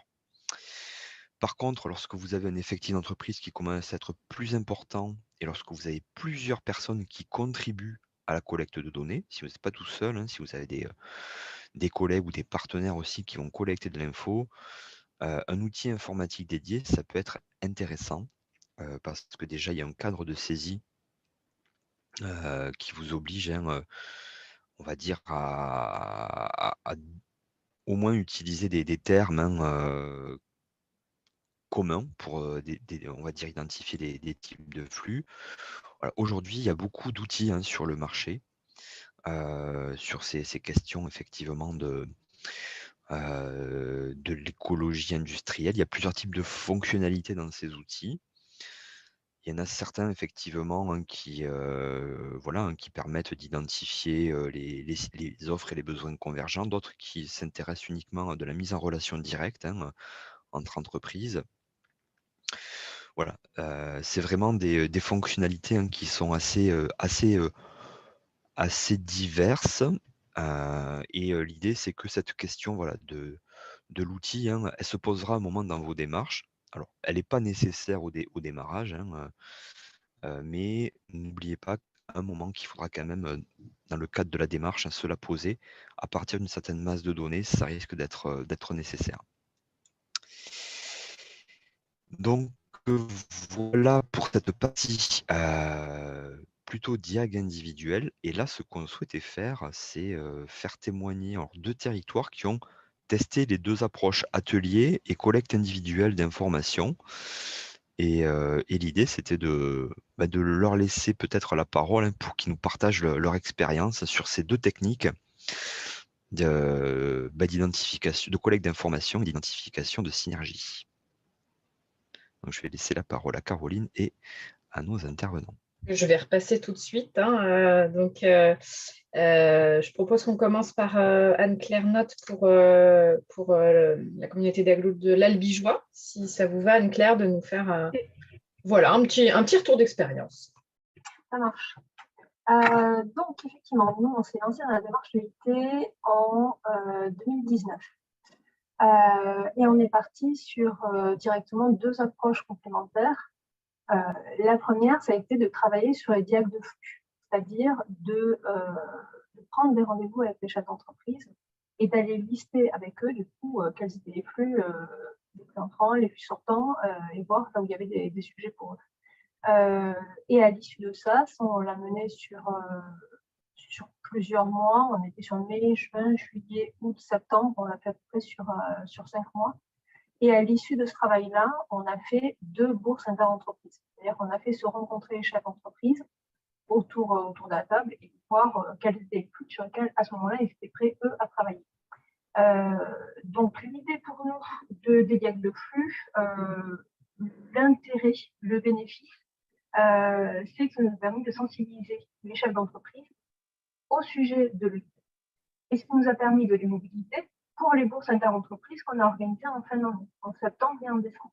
Donc, pour nous, ça a vraiment été 2 choses complémentaires parce qu'on avait fait des petits entretiens, des petits questionnaires à la fin des bourses inter-entreprises en demandant s'ils avaient été intéressés par la démarche, ça répondait à leurs attentes, s'ils étaient prêts à recommander le truc et s'ils seraient venus sans avoir bénéficié du diagnostic de flux. Et la plupart des réponses, mais c'était de l'ordre de 90%, c'était « Ah bah non, clairement, si je n'avais pas eu un diagnostic de flux, j'aurais même pas su de quoi il s'agissait et je ne serais pas venu. » Donc pour nous, le fait d'avoir un temps avec les chefs d'entreprise en amont pour discuter de c'est quoi l'UT, quels sont vos flux, et du coup, avec ce diagnostic, commencer à les interroger sur c'est quoi vos flux entrants, c'est quoi vos flux sortants, avec quoi il pourrait y avoir des synergies avec d'autres entreprises. Ça les a ouverts à des questionnements et à des problématiques qui n'étaient pas posées jusque-là, et du coup, ça les a intéressés pour la bourse inter-entreprise. Donc ça a été notre déclencheur. L'intérêt du diag de flux aussi, c'est que ça nous a permis d'alimenter notre base de données. C'est-à-dire sur les ateliers de détection de synergie, on a pu citer soit sur de la synergie bilatérale, directement entre 2 personnes, soit le travail collectif, ça a été identifier les synergies prioritaires sur lesquelles collectivement ils étaient prêts à s'engager. Du coup, plutôt des synergies multilatérales, mais qui allaient demander davantage de temps de travail. Pour exemple, là, on est en train de concrétiser la première, qui était l'achat groupé d'énergie, mais qui a été un gros truc à mettre en place qui nous a pris du temps. Donc, les ateliers de détection, c'est des petites synergies bilatérales et des grosses synergies multilatérales. Le diag de flux nous a permis d'alimenter la base qui nous permet maintenant, au fur et à mesure, de créer des connexions quand il y a un besoin d'un côté. Je sais que j'ai l'entreprise Intel qui avait des endroits dont elle ne savait pas que faire, dont elle savait que faire, et puis d'autres qui viennent m'interroger sur il n'y aurait pas de solution pour récupérer les bout d'endroit, et pouf, là je peux créer des connexions maintenant grâce à ce travail qu'on a fait de diagnostic de flux. Donc c'est un gros investissement en temps au début, parce qu'on a rencontré 80 chefs d'entreprise, il y en a qui ont été rencontrés par le site, il y en a qui ont fait nous en direct. Donc sur l'aglo directement, c'était 50 à 60 entreprises rencontrées. Du coup, clairement, ça a été une stagiaire qui a été prise pour faire le phoning, pour caler les rendez-vous, pour convaincre les chefs d'entreprise. Et là aussi, il faut vraiment avoir au niveau phoning des appels la goût et l'expérience pour arriver à décrocher les entretiens. Et c'est elle qui nous a fait toutes les prises de rendez-vous, qui a aussi réalisé des rendez-vous avec nous. Alors nous, quand je dis nous, c'est moi, gestion des déchets, mes 2 collègues du DAVECO aussi. C'est-à-dire qu'entre les 2 collègues du DAVECO, moi et la stagiaire, on était 4 pour aller faire les rendez-vous en entreprise. Sur la base de la trame, nous on avait un questionnaire qu'on a retravaillé un petit peu à partir d'actifs et qu'on a refait à notre sauce parce qu'on utilise derrière le logiciel actif. Et voilà, et du temps aussi après pour saisir derrière. Parce que faire le rendez-vous, c'est bien, mais si on ne capitalise pas, si on ne fait pas le compte rendu, si on ne ressaisit pas tout ce qu'on a identifié comme flux et tout, en fait, ça ne sert à rien, ou pas à grand-chose. C'est-à-dire qu'on a juste sa mémoire des rendez-vous qu'on a fait soi, mais on n'a pas la vision sur tous ceux qui ont fait les autres rendez-vous. Donc, c'est vraiment le diag de flux hyper chronophage pour la prise de rendez-vous, pour le rendez-vous et pour la ressaisie derrière. Et j'ai envie de dire que mon rendez-vous, c'était 1h, 1h30 avec le chef d'entreprise. Ça, c'était rien comparé au temps qu'il avait fallu pour décrocher un rendez-vous et au temps qu'il fallait derrière pour faire le compte rendu. Donc, c'est hyper chronophage, mais c'est la base qui nous permet de faire vivre la démarche encore maintenant au fur et à mesure, au-delà des temps forts, des mutualisations qu'on organise entre plusieurs entreprises. Donc, voilà à peu près sur les diags de flux. Et sachant qu'on a utilisé aussi, on parlait de chartes de confidentialité. Nous, au niveau service informatique, ils nous avaient fait des grosses alertes, des warnings sur la partie RGPD.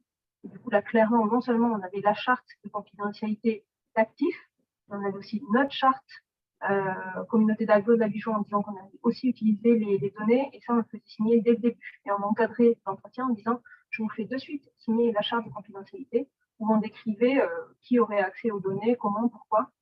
Du coup, effectivement, le chef d'entreprise, quand il avait des difficultés, soit il ne communique pas l'info, soit il savait que c'était encadré par ça. Donc voilà pour la partie diag de flux. Pour la partie atelier de détection, donc ce qui était intéressant, c'est que déjà les entreprises se rencontraient et ça leur permettait effectivement de faire de l'informel, tout ce qu'il n'y avait pas avec la partie diag de flux. Ça nous a permis d'identifier des synergies bilatérales, c'est-à-dire de suite permettre aux chefs d'entreprise de repartir avec « Ah, mais oui, mais un tel, effectivement, on a quelque chose à faire pour qu'on se voit, pour qu'on discute. » Ça permet quand même de repartir.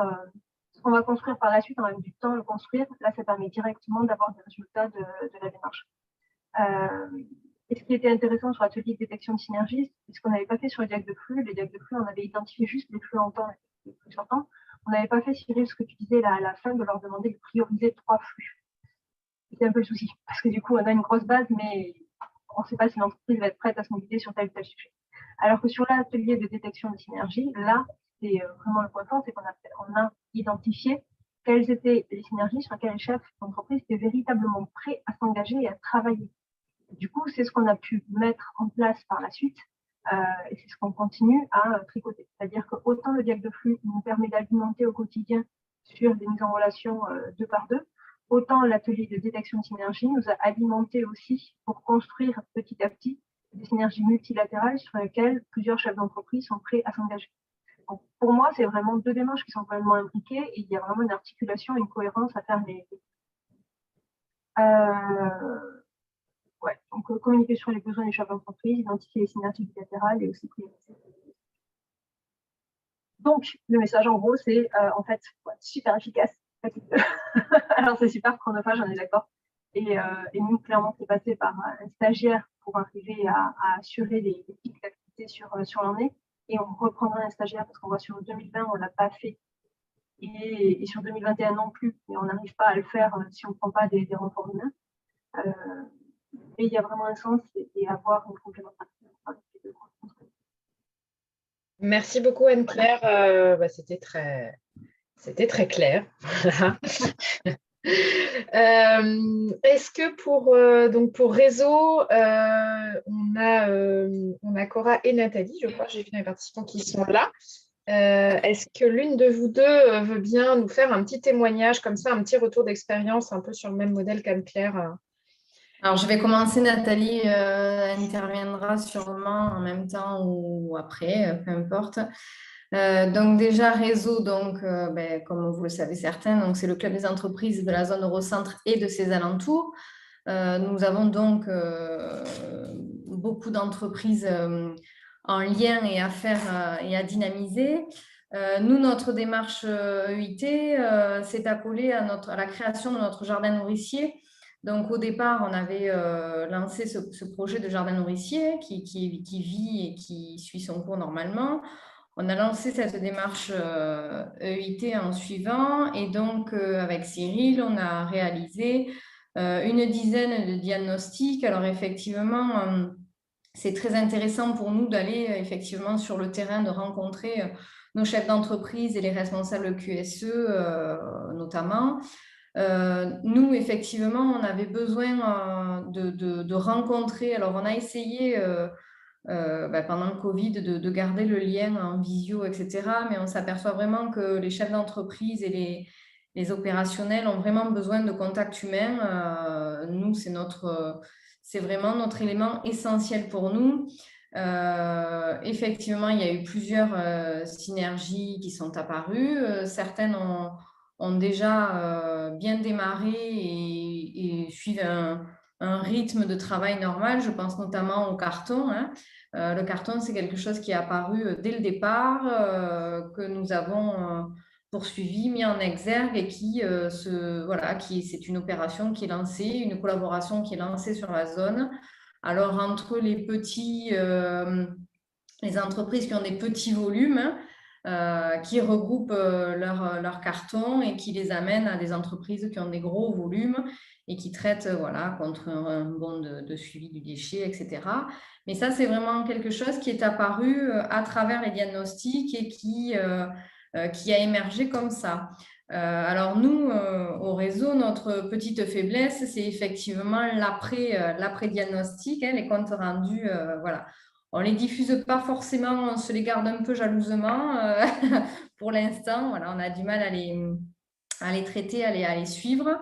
Mais par contre, encore une fois, l'humain étant au cœur de nos priorités, on a plus facilement des contacts téléphoniques ou visuels avec nos adhérents et nos partenaires plutôt que par mail ou par visio. Voilà, donc pour les diagnostics. Ensuite, au niveau de nos ateliers, donc on a évolué aussi également en présentiel parce qu'en visio, c'est compliqué, toujours pareil. Et puis, ça a fait de bons retours. On a aussi, on a déjà réfléchi à l'après-EIT. Alors, l'après ne veut pas dire qu'on va tout laisser tomber et passer à un autre projet. Non, on va faire en sorte que effectivement les actions telles que le carton ou d'autres se poursuivent dans le temps. On va rester éveillé, on va animer ce réseau. Mais voilà, on a déjà réfléchi à l'après et là, on est en train on a signé un accord de principe sur l'implantation d'une recyclerie sur Eurocentre. Donc voilà, c'est la suite logique de toute notre démarche avec une dimension après d'insertion, d'inclusion, de formation, voilà, de personnes venues de différents horizons. Voilà, mais tout ça, c'est des choses qui apparaissent au fur et à mesure de notre processus et que nous poursuivons, mais que nous avons déjà bien avancé. Voilà.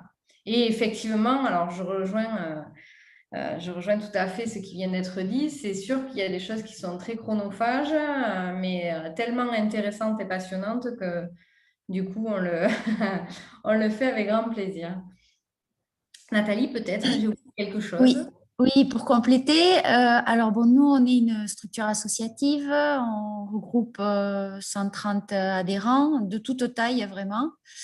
Et la démarche, telle que l'a expliqué Cyril, alors au fur et à mesure qu'il racontait, moi, je me remémorais des images de ce que l'on a vécu. C'est sûr que nous, on n'y serait pas arrivé avec seulement les bénévoles et la présence de Cora qui est à mi-temps maintenant. Donc, en ressources humaines, on est un peu juste et on n'y serait pas arrivé sans Cyril. Et encore, on court toujours après le temps. J'en profite pour m'excuser publiquement pour mes réponses tardives. Bon, le sujet est passionnant. On voit qu'on amène petit à petit les entreprises à en prendre conscience, à l'intégrer. Finalement, elles le font parfois. Elles pratiquent l'EIT un peu comme M. Jourdain, mais sans le savoir. Donc, c'est mettre en lumière déjà les actions entreprises au sein des sociétés et arriver à fédérer les sociétés autour de ce projet. Anne-Claire No a parlé de présence de stagiaires. Ça, c'est sûr que nous, on y réfléchit aussi parce qu'on a besoin d'avancer plus régulièrement sur le projet. Oui, et communiquer, parce qu'elle disait, Anne-Claire, que le stagiaire ou la stagiaire avait appelé toutes les entreprises, et ça, c'est vrai que on doit passer par là, ça, c'est sûr. Bon, donc, dans les points positifs, c'est un projet vachement fédérateur qui suscite de l'enthousiasme, qui permet de belles rencontres. Quand Cora parlait de la recyclerie, ça a été grâce à une des entreprises, La Poste, et à ses relations avec une autre association qui est IDEE et qui fait justement de la recyclerie, qui est une recyclerie sur 3 sites avec les projets sociaux dont parlait Cora. On n'aurait pas eu le projet EIT, on serait passé à côté. Donc, c'est vraiment de belles rencontres et des projets après qui prennent forme. Il y a encore beaucoup de choses à faire dans les 10 diagnostics qui ont été effectués par Indigo Maidian.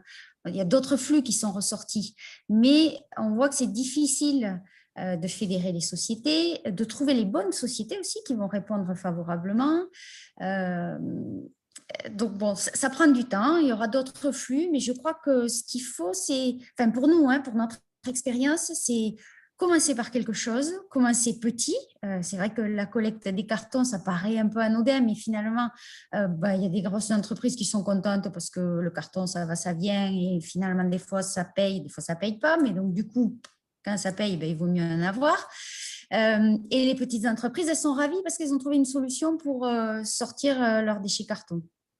Et en plus, que ce soit tracé. Donc, commencer petit par des petites choses, mais des choses qui avancent et qui soient visibles. Bon, ben voilà, ça c'est un peu, c'est ce que l'on veut poursuivre. Pour après aller vers quelque chose de plus flagrant, peut-être de plus visible. Mais au moins, il y a ça. Donc, la collecte des déchets carton, la recyclerie, le jardin EIT qui continue son chemin avec la collecte des déchets. J'arrive plus à retrouver le nom. Bon, ce que produisent les restaurants, les déchets. Les biodéchets. Voilà, merci. Les biodéchets que l'on peut réutiliser comme engrais. Hein. Voilà, comme compost. Ouais. Et après, alors il y a des choses que l'on découvre en faisant, c'est le vocabulaire, c'est-à-dire que nous, on a notre jargon, l'EIT a son jargon, les financeurs, ADEME, régions, DECOSET ont leur propre jargon. Et parfois, un atelier, ça ne veut pas dire la même chose pour tout le monde. Donc, ça, c'est compliqué. Il faut qu'on accorde nos violons et nos points de compréhension. Parce que parfois, ça suscite des malentendus. Donc, voilà, il faut quand même aplanir tout ça. Ce n'est pas méchant, hein, mais c'est juste que du coup, on ne se comprend pas. Et après, alors, on a de la chance sur cette démarche parce qu'on est vachement accompagné sur la partie technique et aussi sur la partie financière. Et ça aussi, ça demande une technicité que l'on n'a pas forcément, que l'on apprend en faisant. Et du coup, ça prend du temps aussi. Voilà, c'est positif. Je ne le dis pas dans un sens négatif, mais il faut, quand on est peu structuré, il faut être conscient de ça. Voilà, et sinon, super expérience à continuer à développer. Merci beaucoup pour votre témoignage à double voix. Ce que je propose, c'est qu'on ait un petit temps de réaction, donc questions-réponses, soit pour nos témoins, soit sur des sujets plus généraux qu'on a abordés jusqu'à présent. Alors, est-ce que il n'y a rien eu dans le chat, mais est-ce qu'il y a quelqu'un qui veut réagir ou poser une question?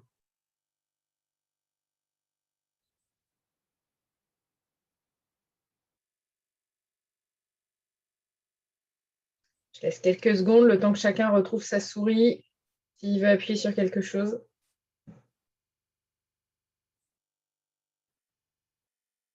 Bon, en tout cas, merci beaucoup pour vos témoignages. On voit bien que, si je le résume, ce qui est important et utile, c'est ce qui prend du temps. Donc, il faut dégager les marges de manœuvre organisationnelles pour pouvoir trouver ce temps-là, que ça permet de monter en compétences aussi pour tout le monde. Ça, je trouvais ça intéressant aussi. Et la complémentarité des deux approches. Voilà ce que je retiens de vos deux témoignages. Bon, je ne vois pas arriver de questions pour l'instant. Si, Emma a mis son micro. Alors, j'ai une petite question concernant le portage de vos différents projets.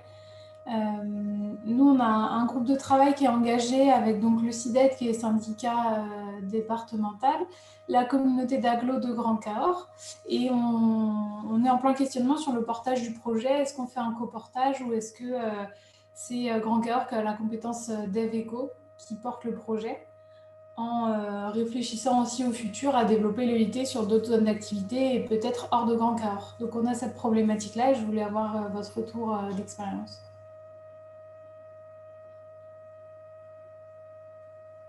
Alors, je sais pas, peut-être Anne-Claire, hein, tu peux, parce que c'est vrai que Réseau est une asso d'entreprise, donc peut-être qu'Anne-Claire, tu peux nous dire ce que tu en penses. Nous, le portage de la démarche de l'IT, c'est l'AGLO qui a globalement son programme d'économie circulaire depuis plus de 3 ans.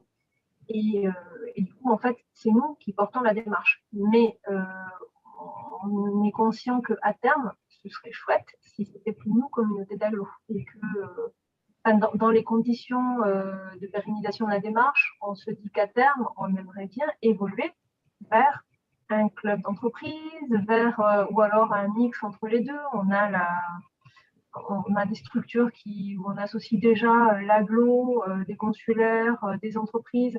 L'idée, si on veut pérenniser la démarche, vu les moyens humains que ça demande, c'est pas forcément toujours l'agglo qui reste pilote de l'opération. Donc, comment petit à petit on va arriver à transférer le pilotage d'opération ou la gouvernance vers d'autres structures pour y associer davantage les entreprises et essayer de travailler les conditions de pérennisation. Donc, dans un premier temps, c'est nous. À terme, ce serait chouette si c'était nous. Ok. Et après, voilà, dans une phase de lancement, j'allais dire abondance de biens ne nuit pas, et je pense que d'avoir des partenaires auprès de l'agglo, ça peut justement permettre d'avoir une assise humaine un peu plus importante. Hein. Les témoignages, hein, c'est le temps, hein, que ça prend. Et c'est vrai qu'en phase de démarrage, c'est là où on a beaucoup de besoin de temps, en fait. Patricia avait ouvert son micro. Il y a peut-être une question.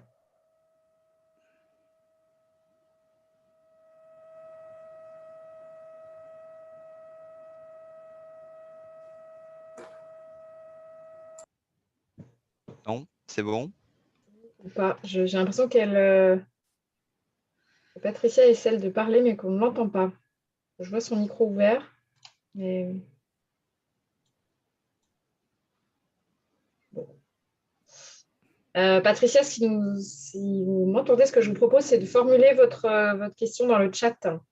Comme ça, on va pouvoir lancer les sous-groupes parce qu'il nous reste... Elle vient, je vois que c'est moi qui ai envoyé le message, mais elle vient de dire qu'effectivement, elle n'a pas de micro, c'est juste que ça reste ouvert par défaut. D'accord, très bien. Bon, et ben dans ces cas-là, on va passer dans les 3 sous-groupes. Moi, c'est préparé, donc j'ai plus qu'à vous envoyer en 3 sous-groupes. On va vous faire travailler. Cyril va vous donner là les informations, les consignes. Moi, juste vous dire que du coup, une fois que vous serez en sous-groupe, je vais juste passer très rapidement dans les 3 sous-groupes pour vous donner votre support, parce que chacun a un petit support PowerPoint pour son thème, et il faut que je vous l'envoie dans le chat de chaque sous-groupe. Alors, du coup, juste avant de démarrer, on a un petit quart d'heure de retard, ce qui est pas mal. Est-ce que du coup, voilà, il y a des gens qui devront absolument nous quitter à 11h. Si vous pouvez nous le signaler dans le groupe de discussion. Sinon, voilà, du coup, on va décaler jusqu'à 11h15, le temps de faire ce petit travail collectif. Alors, ce petit travail collectif, hein, l'idée, c'était de vous mettre un petit peu aussi voilà, en phase de travail, hein, quand même. On a beaucoup parlé de notre côté. Et sur la partie concrétisation des synergies. Alors, on ne va pas pousser le sujet parce que ça peut faire l'objet d'un webinaire en entier. Mais surtout, après la détection des synergies, il faut concrétiser. Donc, je souhaitais quand même vous faire aborder un peu, enfin, on souhaitait vous faire aborder un petit peu cette question-là. Voilà, parce qu'une synergie, hein, il faut que on va dire les quantités soient à peu près homogènes, hein, pour qu'elle ait du sens, du côté de celui qui offre, du côté de celui qui a besoin, que les qualités soient adaptées. Hein, la qualité du flux, il faut qu'elle soit aussi homogène entre le besoin, en tout cas, ou lorsque vous avez des flux à mutualiser, il faut qu'on ait des qualités assez proches. Réglementairement, il faut que ce soit faisable ou pas trop lourd. La question de la technologie peut se poser parfois, s'il y a besoin d'une petite mise en forme d'un flux avant une valorisation. La distance aussi, puisque c'est une question économique et environnementale, hein, le transport. Et parfois, ce n'est pas possible, hein, échanger de la vapeur sur 10 km, c'est compliqué. Et puis, il y a la question économique. Donc, il y a toutes ces petites questions à se poser lorsqu'on s'interroge sur la faisabilité d'une synergie qu'on a détectée en atelier ou à travers les moments individuels. Voilà. Et l'idée, c'était de vous mettre un petit peu en situation d'identifier les points à vérifier, en fait. Hein. Donc, on va vous mettre en 3 sous-groupes. Vous allez avoir 15 minutes de travail collectif. L'intitulé de la synergie est très simple. Vous n'avez pas plus d'informations que ça. Mais l'idée, c'est du coup, quels sont les points à vérifier qui vous viennent à l'esprit lorsque vous voyez cette synergie, en tout cas qui sont à vérifier pour vérifier qu'elle est réalisable, et puis à quel endroit vous allez pouvoir trouver l'information, comment vous allez pouvoir trouver cette information. Et l'idée, c'est qu'ensuite, on fasse ce petit temps de partage voilà, pour mettre ça en commun et avoir une vision. Je pense qu'on aura une vision quand même assez large de ce que ça peut vouloir dire, vérifier la faisabilité d'une synergie, qui est l'étape d'après. Est-ce que les consignes sont claires pour tout le monde avant le grand dispatchage dans les sous-groupes? Oui.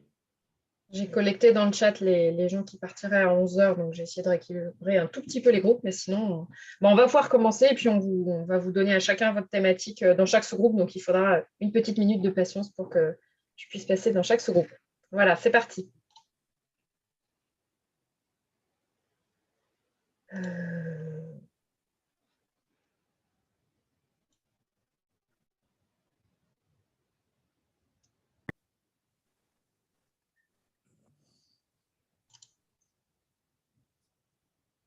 Hop, alors, qui fait la retransmission pour le groupe 1? Ça va être Benoît. Hein. Une entreprise dispose. Formidable ce Allez, c'est on parti. Donc, on était effectivement sur une mutualisation de ressources humaines ou de prestations, plus précisément, puisque c'est le choix qui a été fait.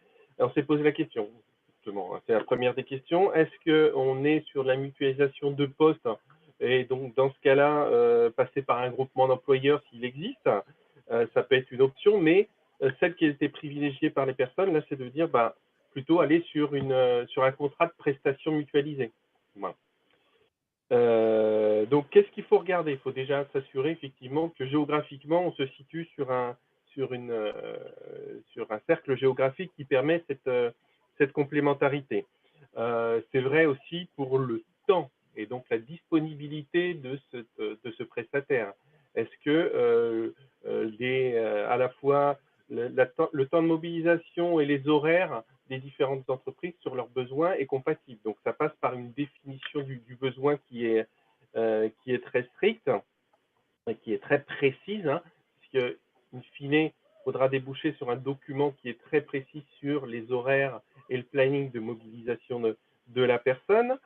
Qu'est-ce qu'on a dit d'autre? On a dit qu'on pouvait, c'était intéressant de pouvoir s'appuyer et de solliciter donc les ressources au sein de la collectivité, donc qui anime une démarche de IT, notamment sur les ressources humaines, voir comment on peut les solliciter en plus des services de l'État et de la directe pour essayer de monter le contrat qui va bien avec les clauses qui vont bien pour que tout se passe au mieux.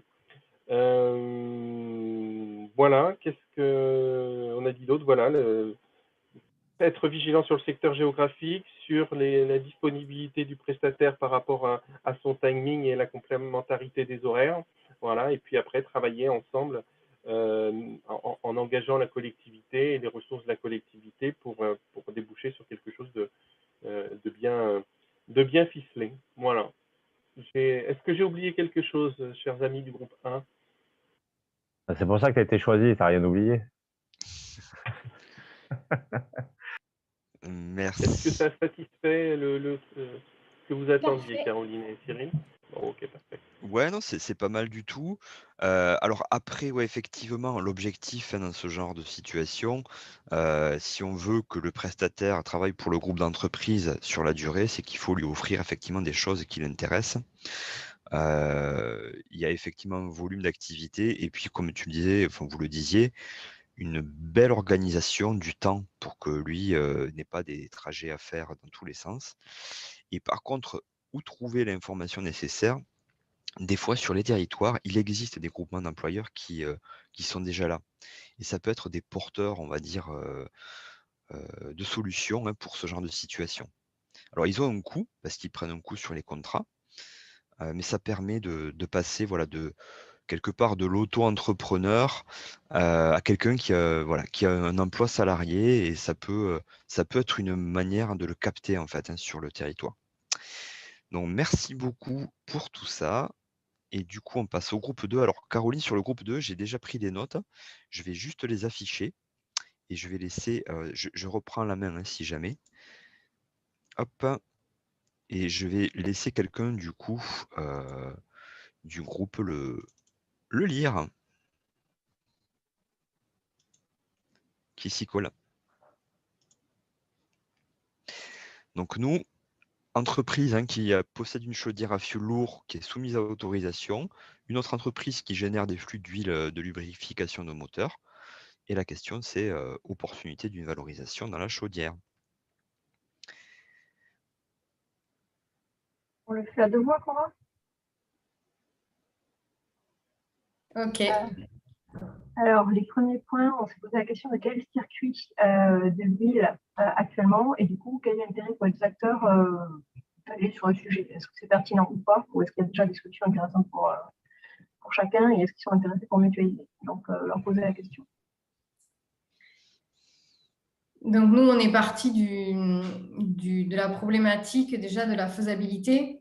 On s'est posé la question, voilà, est-ce que cette chaudière à fioul lourd peut recevoir, alors c'était dit, des huiles de lubrification de moteurs usagés. Voilà. Donc, nous, la première chose à laquelle on a réfléchi, c'est est-ce que la chaudière peut recevoir le produit et est-ce que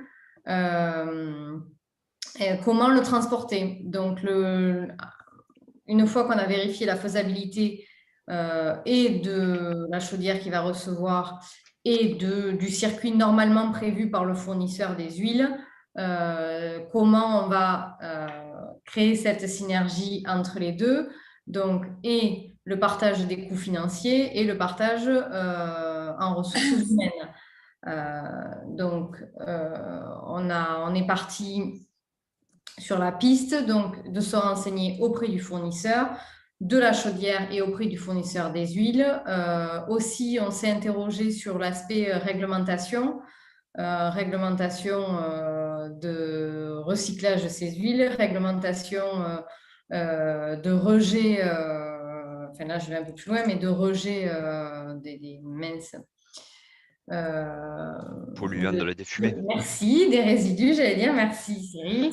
La réglementation du transport et du stockage de ces fameux produits dits dangereux ou au moins voilà.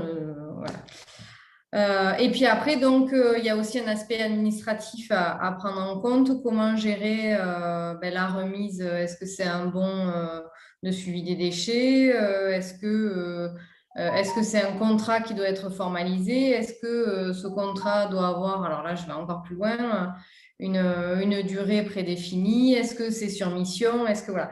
Donc, nous avons réfléchi à tous ces aspects-là. Et la partie modèle économique aussi, de qui paye quoi. Et c'est intéressant financièrement pour les deux. Voilà. Qui paye quoi, comment?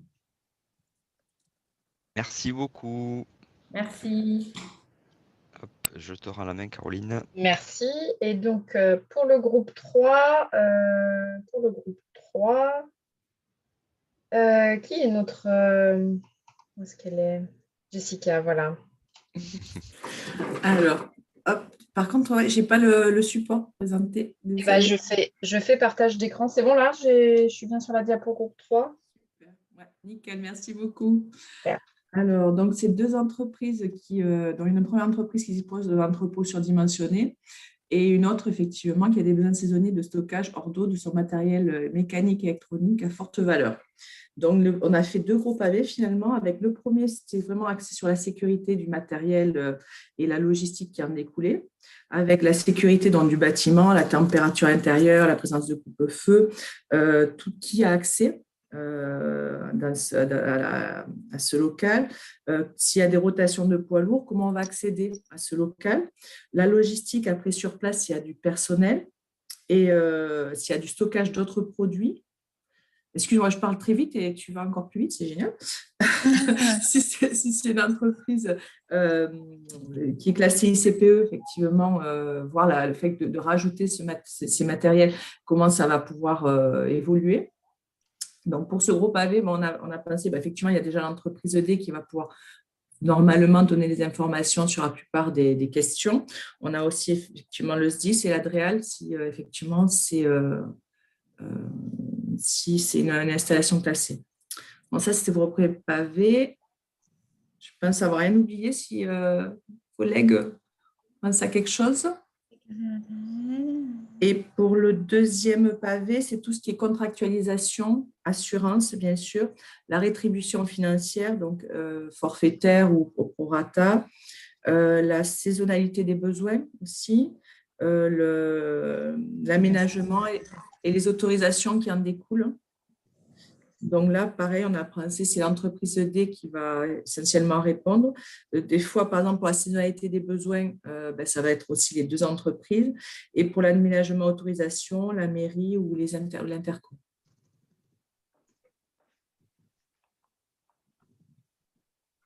Merci beaucoup. Alors effectivement, vous avez bien catégorisé les deux points, les deux gros types de points, hein. C'est l'accès et la sécurité, puisqu'on a un matériel à forte valeur, et la partie plutôt administrative et, voilà, et l'assurance.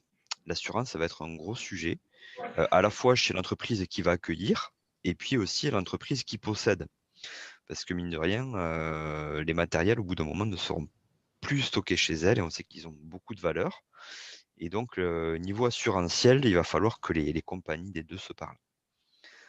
Mais globalement, vous avez bien identifié les sujets. Et dans la sécurité, du coup, vous mettez aussi le gardiennage, etc., je suppose, hein. C'était aussi ces questions, ouais. Du coup, voilà.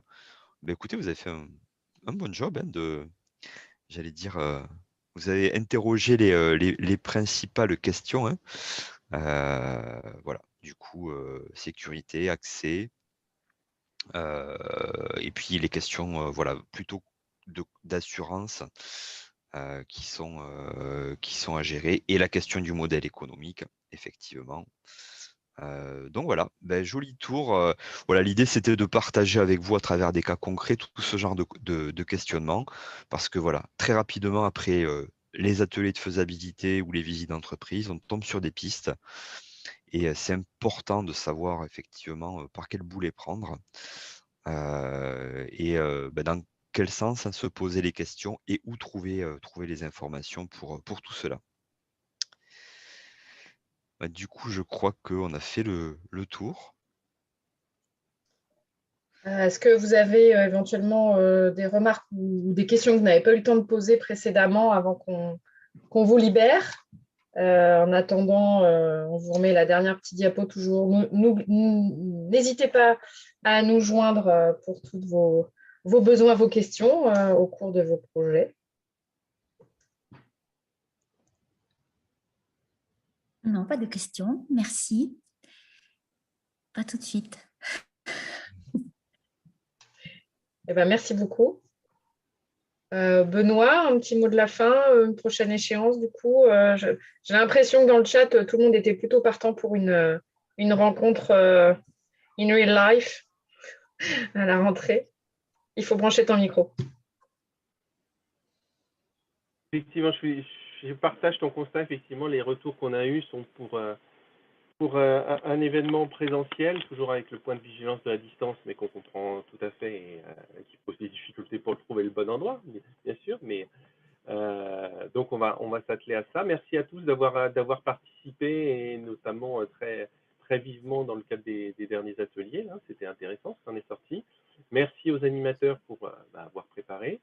Je réappuie encore une fois sur ce que vient de dire Caroline, le centre de ressources, la mobilisation effectivement de ce centre de ressources, cette hotline, moi j'aime bien l'appeler hotline, sur du conseil. N'hésitez pas à en abuser, et puis à transmettre aussi, et puis à nous aider à évangéliser aussi tous les territoires qui vous environnent et avec qui vous travaillez sur ces sujets de l'EIT. Voilà, c'est le mot de la fin pour moi, et merci encore à tous, et bonne suite de journée. Au revoir. Merci à tous. Merci. Au revoir. Au revoir, bonne journée.